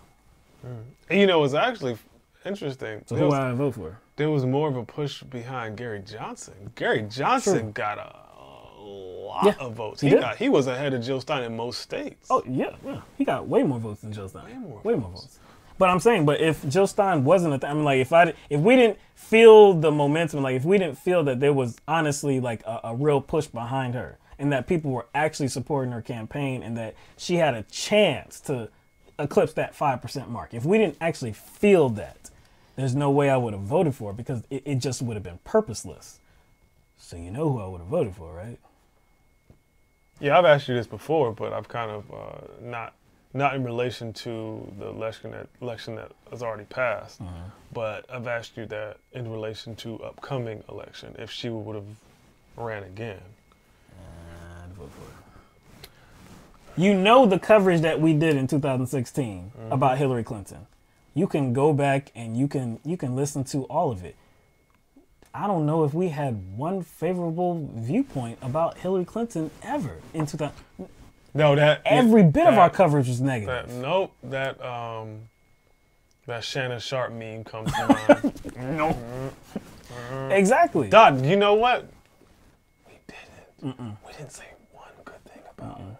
I think there was a time or two we had to go like the defense route when somebody was not really attacking her in good faith. In good faith. You know what I'm saying? But it wasn't really. It was just defending. Really wasn't even about her. It wasn't about her. It's just making sure people were being accurate with their criticism. I remember, and you probably can recall, there was this whole conversation about how she needs to smile more. That was whack. That was bullshit, because you definitely would not say that to a man. She was like, "Well, she should smile more," and this. That was bullshit. So I remember saying that. When she collapsed, she had like. She has like Parkinson's. Yeah, something like that. I was like, come on. Yeah, we didn't. Nah, we didn't. I don't like that. I mean, it looked bad, yeah, but they were talking about body doubles and this and that, and it was like, come on, man. I'm not going down that route. Yeah, I'm not going down that rabbit hole. We don't need to. No. There's plenty of bone or plenty of meat to chew. All right, so Lisa said, I voted for Stein. I already know that crumbs don't work. You and Mike may be in the middle. I'm not mad at that. However, I'm tired of y'all being principled while us on the edges, like, what the fuck? What makes you think we ain't on the edges here, Lisa? Exactly. I'm just. We are just saying that this is reality. That's it, man. So I'm as mad as anybody else. Like, if Biden is actually the nominee, you don't understand. We are definitely going to say something about it. It's not like we're going to be like, oh, this is great news. Let's turn out for Biden. No. Because remember, you're not just voting for the president during the 2020 election. You're voting for other people, too. Yeah. You got to wait and see who those other people are. Like you said, we don't know how much impact he actually has and how much, we really don't know how much influence he has. See, we knew Hillary Clinton had the DNC on lock. You know what I'm saying? Because she had friends. We really don't know, you know, how the Democratic National Committee will unite around Biden if he does win. I mean, obviously he will, but he does not have the same cachet that Hillary Clinton has. So we just don't know how much influence he will have on the party. We just don't know. And it's just too early right now. This is all to say that... It's too early to be just depressed. Yeah, this is all to say that, look, we understand anybody that's... I just put that on there. This is all to say that we understand, you know, anybody's frustration with current events right now, because, of course, you know, Biden's being pushed as a front runner, you know, leading the polls, this and that. And if we do get to a situation where Biden is the nominee, we definitely understand everybody's frustration, because we don't need more incrementalism, and that's exactly what Biden would do. You know, Biden, I think, would be worse than Obama. So, would it be incrementalism, or would it just be like stand still? It would be regression. It would be regression. It might be a little bit forward from Trump. But does that count as forward? Exactly. Like, would we get back to the level of even Obama? Probably. I don't think so. So we're talking about a situation where we're not going to be happy. Like, this is going to be terrible, no doubt. But now is the time, right now and through the primaries, to make that case, to like really advocate for somebody better than Biden so that Biden is not the nominee. Now is the time to, like, if you're talking about a fight, now is the time to do that fight. If Biden gets to the point where he is the nominee, all I'm saying is that I don't see any instrument to fight him at that point. That's what I'm saying, because I don't consider sitting at home and you know, engaging in a fight, because my voice is going to be null and void. It's not going to be anywhere. Nobody's going to care that I didn't vote at all. So I don't know. That's just what I think, though. Hopefully we won't get to that reality. Hopefully we won't get to that reality. Yeah, because I fear that if Biden gets in, we're in for like, if we get 8 years of Biden, we might get somebody worse than Trump after those 8 years. You know what I'm saying? Unless, man, I don't know. Yeah, because people will be more frustrated. Of course. And I think the reason why Trump was able to kind of not just get so much support, but to take control of, you know, the House and the Senate is because Obama lost so many seats throughout his 8 years. So it wasn't just Obama's policies per se. It wasn't just Obama, you know, not fulfilling his progressive promises. It was the fact that he lost a lot of leadership positions, like legislative seats. That hurt the Democratic Party a lot. No doubt, man. All across this country, man. Over 1,000 seats. Almost 1,000. Like, it was like 1,000 seats. It was like it ended up being a net loss of like 968, but altogether, yeah, it was 1,000. I'm just like, that probably affected, you know, how much power the Democratic Party had more than, you know, him, you know, not being the progressive that he ran as. All right. Anybody? I'll just say this last thing to something that Moose Gal said. I won't vote for any neoliberal, no Biden. The same old gets us nothing. The same old. I kind of push back on that statement, because the same old would not be Trump. Do you understand? Like, unless you envision Trump to be worse than Biden, if you're making that political calculation, then I get that. I get that. If you're saying that Trump is worse than Biden, okay, I'm with you on that statement. But the same old, in the same old status quo Biden type of Democratic establishment candidate, that is still worlds better than Donald Trump. Is that true, Jay Scott? Did Jimmy Dore really tweet that we're sellouts? Now, did he tag us? I don't see any. Well, I'm not logged into the LTMB Twitter. I'm logged into my own Twitter. But did he tag us? And if you see that, how about you respond to him and say, yo, because he don't want this smoke. I guarantee you, this mug does not want this smoke. Not both of us. I don't think he can handle. I don't think he can handle one of us personally. But both of us, no, he don't want this smoke. But if he actually did say that, tell him to get at us, because we cover the same stuff he does and we have some of the same positions. And he probably saw us criticizing him. Oh, we got something in the tank too. We got he don't know. Y'all don't know either. Yeah, we got some stuff in the tank, son. We got that gas for him, yo. Man. He don't even know. We got, you know what I'm saying, we got something in the back pocket. Yeah.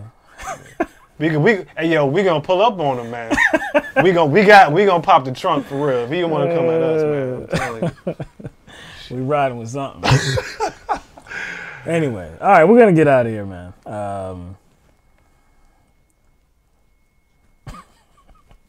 You're not, and I really don't want to keep going on this.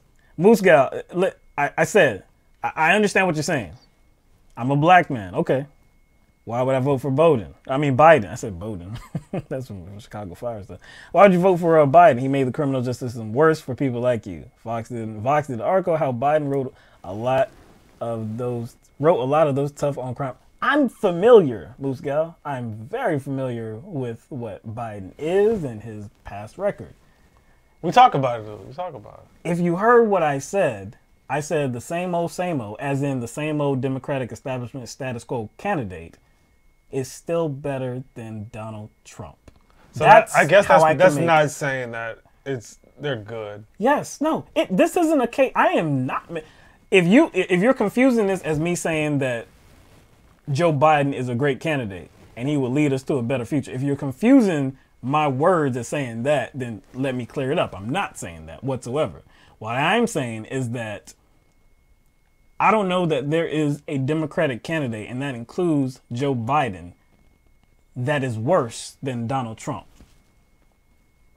That includes Amy Klobuchar, who I don't think she's as bad as Joe Biden, but we know she's a centrist. No doubt. That might be even too nice. That might be even like that. She might be quasi-Republican as well. You know, leans right. Is she as bad as Trump? All this is just a thought experiment. This is just a thought. It's a thought experiment that we have to have, essentially, because if Joe Biden is the nominee, that's a conversation we have to have, and we have to figure out, like, whatever direction we go based on that reality. Like, we have to determine whether that direction will have an impact. You know what I'm saying? Whatever direction that is. Right. So whatever direction you choose, if that becomes a reality, if it's Biden and Trump, whatever that is. You got to deal with that reality. You got to deal with that reality. So what's going to be the move? That's the question. So this is not about, like, what move is a principled move, like your conscience, whatever, because you want to make an impact, and that's clear. And many people in the chat have said that. Everybody wants their their vote to matter. They want to make an impact. They want to see things change. Y'all are revolutionaries. But if that reality comes about, if that reality comes about, you being a revolutionary, can you make a choice that's revolutionary? Yeah. Is there a choice to be made? Is there a choice to be made that will kind of, create the environment that you desire as a progressive, as someone on the left? Like, is there any decision you can make that will create that reality for you and us and everyone else, or just even a little bit? Like, you see what I'm saying? So what decision are you going to make? You know what I'm saying? Many people are going to say that, look, we don't have that just binary choice. We don't just have, like, if it's Biden or Trump. We don't have that. We have other options. We can vote Green Party. Again, I don't see it as an option because I don't think it's going to mean anything. There's nothing to suggest that it's actually going to mean anything. So I'm throwing that away as of right now. See, right now, yo, I'm trying to get into everything right about now because I've already said that, you know, I foresee myself being burnt out because it started early. Yeah. So I don't know, I'll take Jordan's comment to heart, and he says something about it's way too early to think about the horrible day. Biden versus Trump. And yeah, you're right. It is way too early. That's why we've said that a few times. Like you said, it's a thought experiment. It's a thought experiment, but it is way too early. And I'm willing to try everything so that doesn't happen. I promise you. I'm talking about that's the fight we're talking about. Unconventional stuff. I don't care if it's somebody send me like a voodoo doll of Biden. I don't care. You know what I'm saying? Somebody send. I'm gonna make a shrine. You know what I'm saying? Do some spells or something. I don't care. I don't care what it is. I'm willing to do anything. But until then, I will say this, man. Without this, I guess the situation would still be the same for me. But think about it. Trump has been in office and he has nominated 2 Supreme Court justices. We now have a 5-4 lean that's conservative on the Supreme Court bench. It's very likely that in the next, by 2024, there's going to be another vacancy. Whether that be a death, whether that be somebody stepping down, it's very likely that there's going to be at least one more appointment that needs to be made. I'm sorry. I'm sorry. I kind of disagree with you, Mr. Dead in My Pocket. That is kind of revolutionary. If you changing the Democratic Party, that's a redirect. That's a complete turnaround. That is revolutionary. I'm not talking. Maybe that's a loaded term, maybe, but still, it's going to require thinking that is contrary to what the Democratic Party represents now. It's got to be contrary to what their thinking is, and that's kind of revolutionary. And maybe a loaded term. So I get you. Maybe I could have found a different word, but that's still going to require a massive effort. But still, so if it's voting for establishment candidates while holding your nose does zero to change, the Democratic Party. But does Trump getting reelected doesn't change the Democratic Party either.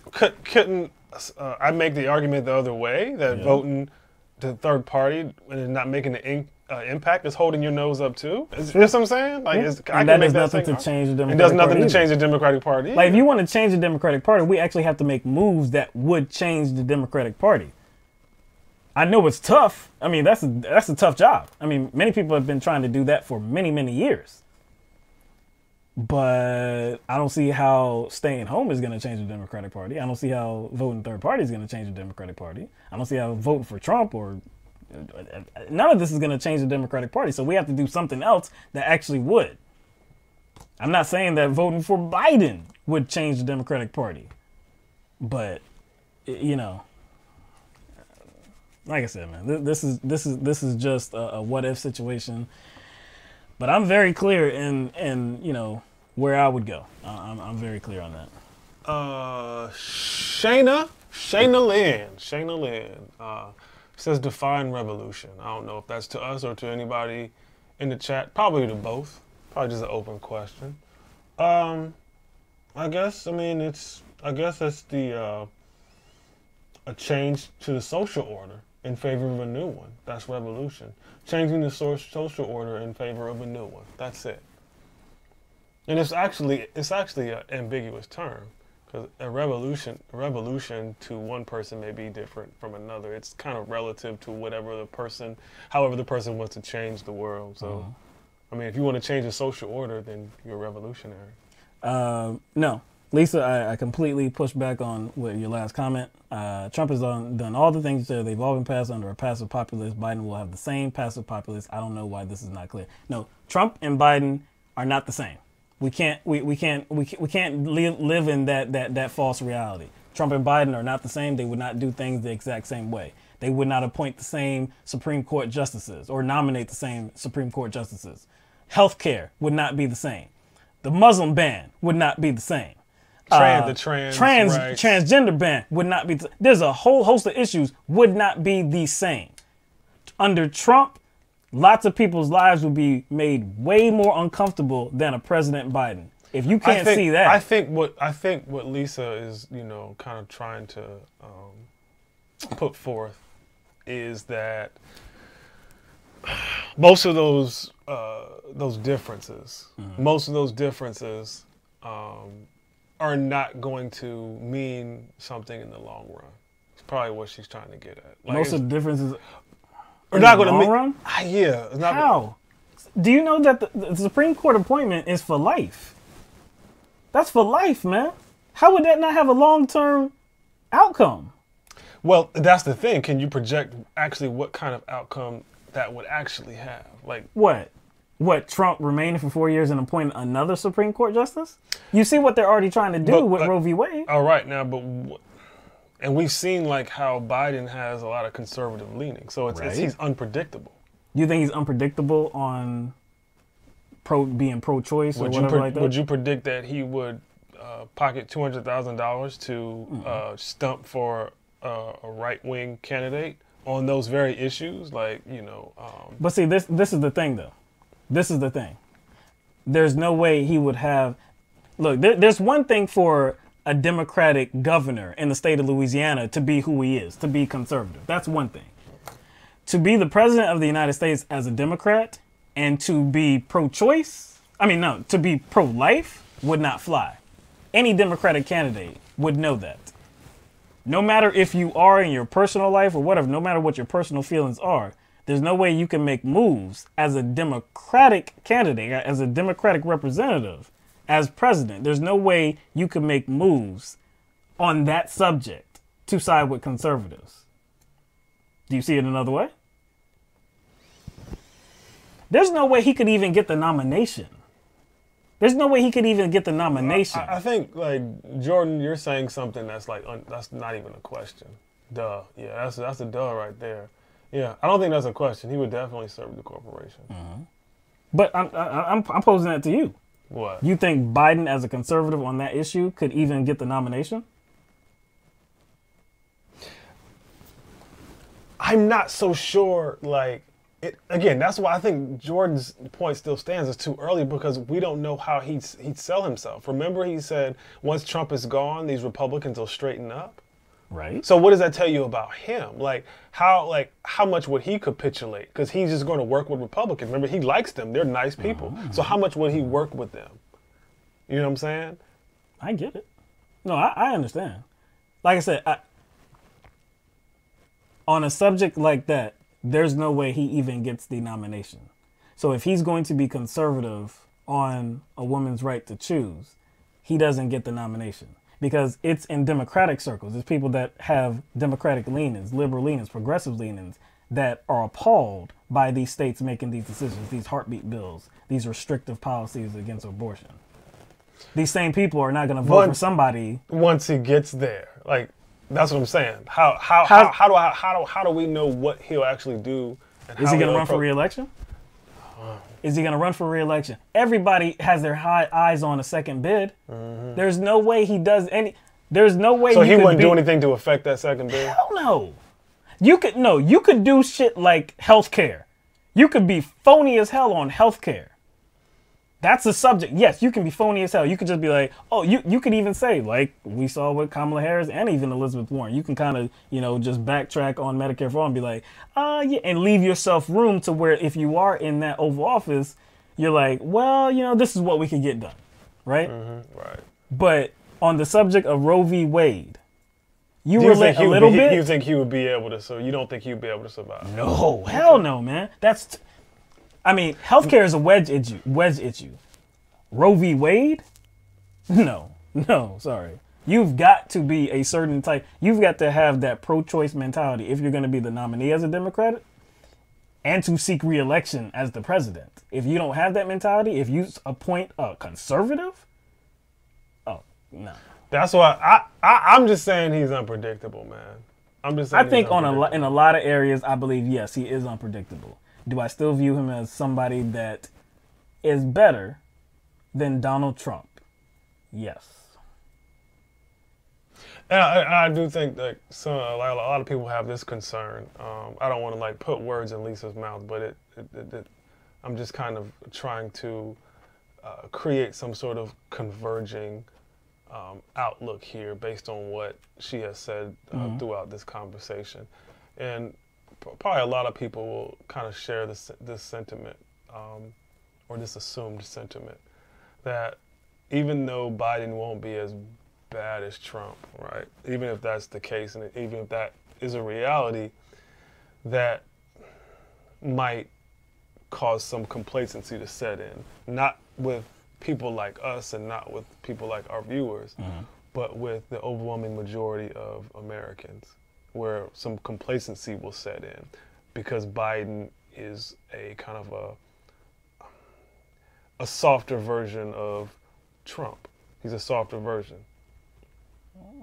We already agree with that. Softer version of meaning Trump? we won't have taken into account all the things that makes him different, like his position most likely on Roe v. Wade. You see what I'm saying?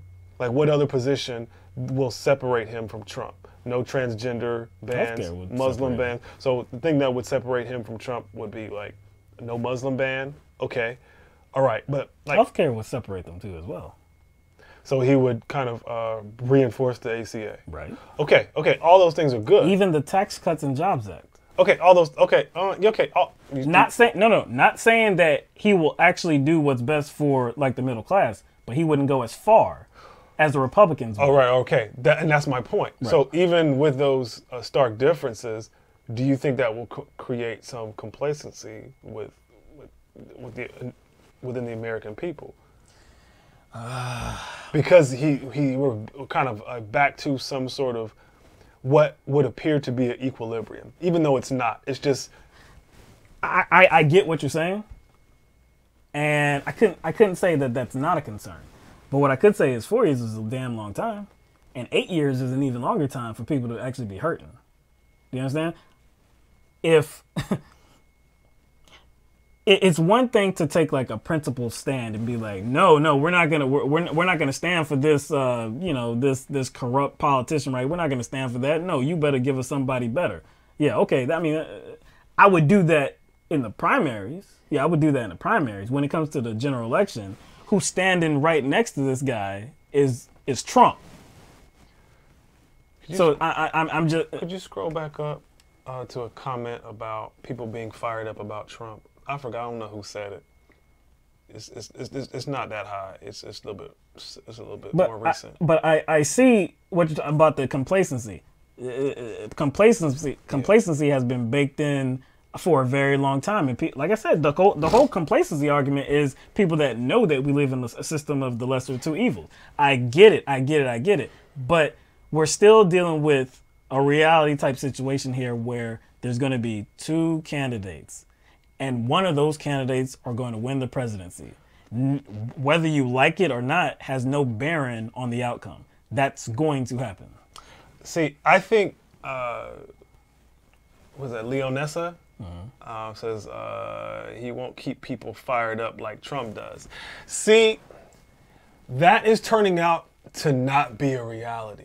Because, see, Trump has already been here 2 years. So if 2 years of Trump is not pushing massive amounts of people toward Bernie Sanders and still causing them to settle for Elizabeth Warren, Biden, Buttigieg, and Kamala Harris, y'all need to get outside of these progressive, super leftist circles. These mugs have support. So this whole thing about, oh yes, Trump is just going to keep people fired up and then send people left. It's actually not happening now with Trump. Now, I'm not going to say I wasn't in that mindset where I thought that was going to happen too. I was like, yeah, all right, they're going to learn. Trump going to get in there, they're going to see how bad they fucked up, and they're going to learn their lesson. They have not learned their lesson. They didn't. No, they didn't. They have not learned their lesson. So I don't think Trump is firing anybody up. People have still staked their position with your typical, liberal. There's a lot of support for Buttigieg, Kamala Harris, Warren. Klobuchar and Warren. So it's out there. So people have not learned their lesson. Actually, these people have not learned their lesson. So, if Trump is not going to rile people up enough to, because I'm telling you, their conversations are still the same. There's conversations. Bernie's destroyed the Democratic Party. He split the Democratic Party. Hillary Clinton is treated unfair. Like, they still have the same arguments. They're still in the same place. But see, this is the thing. You mentioned the progressive circles. You need to leave those progressive circles and see what's going on. These people still have a lot of support, and they're campaigning for them as early as right now. In progressive circles, you may see the type of narrative like, nah, Biden gets elected. Biden becomes nominee. I'm out. I'm not voting for Biden. No, I'm making a principled stand. There's no way. No, we got to make a stand. We got to fight. That is a very small group of people that are going to be making that stand, and their impact is not going to be felt. So it's not actually going to be a fight. Again, it may feel good inside, like, hey, shoot, I didn't vote for, no, I'm principled. I didn't vote for Biden. Hell no, I can't vote for that monster. This dude that is not much different than a Republican, and hell no, I'm not voting for that. No, we need more. We need better. Yeah. But in actuality, that action is just not going to be felt. The majority of people, the majority of voters in this country are going to vote. Not the majority of people that can vote. The majority of people that do vote are going to vote. No matter who the candidates are, they're going to pick one and they're going to vote.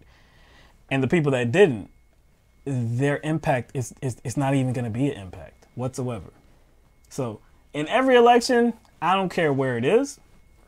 If I can vote, I'm going to vote. I'm definitely going to vote. I'm not going to sit out. Nope. There's no election that I'm just going to sit out unless, I believe at one point between, maybe last year, 2000, I can't remember. Maybe I missed one because I was busy doing something and I was like, damn, I should have got out there. It was probably a local election. Yeah. Probably a local election, And I hate even doing that. Every election, no matter what it is, if it's at that local level, state level, county level, whatever, if it's at the federal level, I'm voting. I'm not gonna sit out. The people that do sit out, I'm telling you, it's just not gonna be felt. Every year the count goes up, right? Pretty much like every year the count goes up of people that are voting.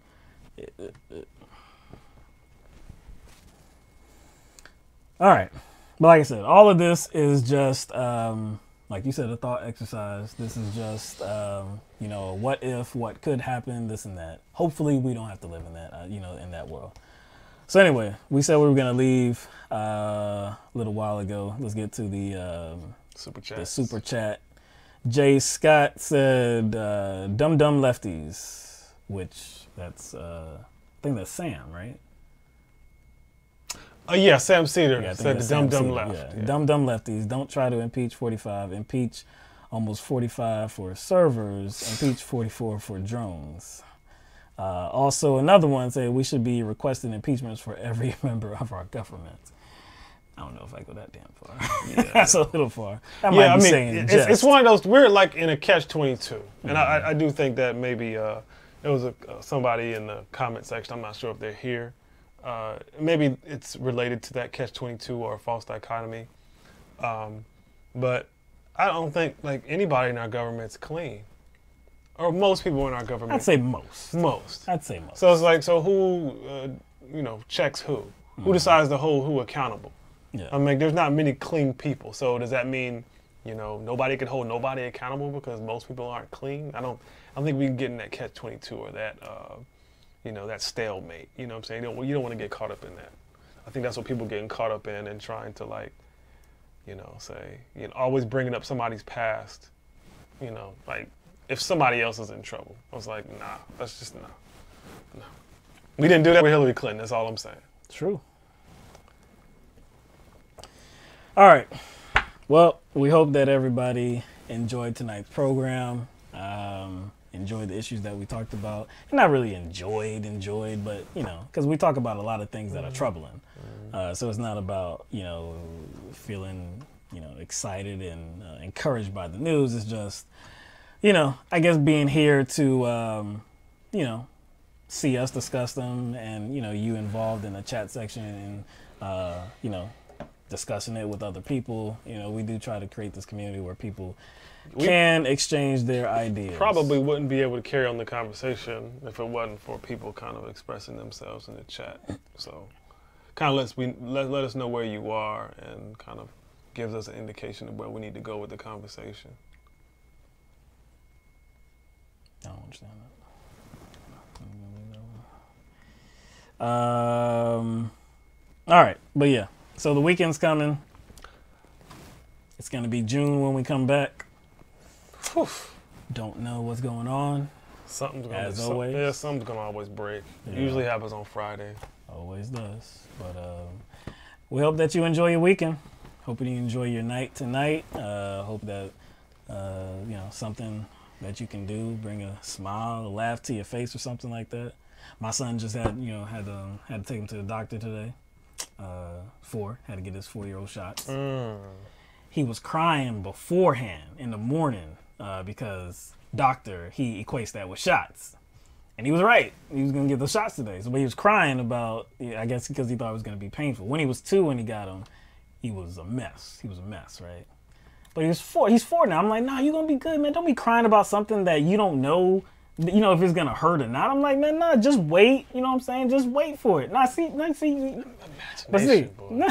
Kid, no, I'm saying they got imagination. Oh, yeah, of course, man. they got the imagination. I'm like, you just like, there was another time where he was feeling pain. I was like, just go, and he did that, and he was cool. So I was like, we got to do that when we get there. So we get there, and it's time for him to get his shots. He had to get 2 shots.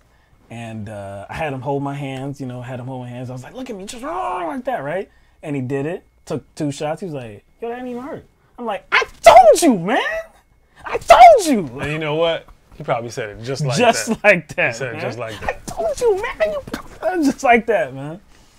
But yeah, man, it's an experience seeing the kids grow up, man. They're getting big as hell, man. But anyway, we enjoyed it tonight. We'll be back on Tuesday, same time, 7 p.m. Eastern Standard Time. Until then, this is Let the Madness Begin. We out. Peace out, everybody.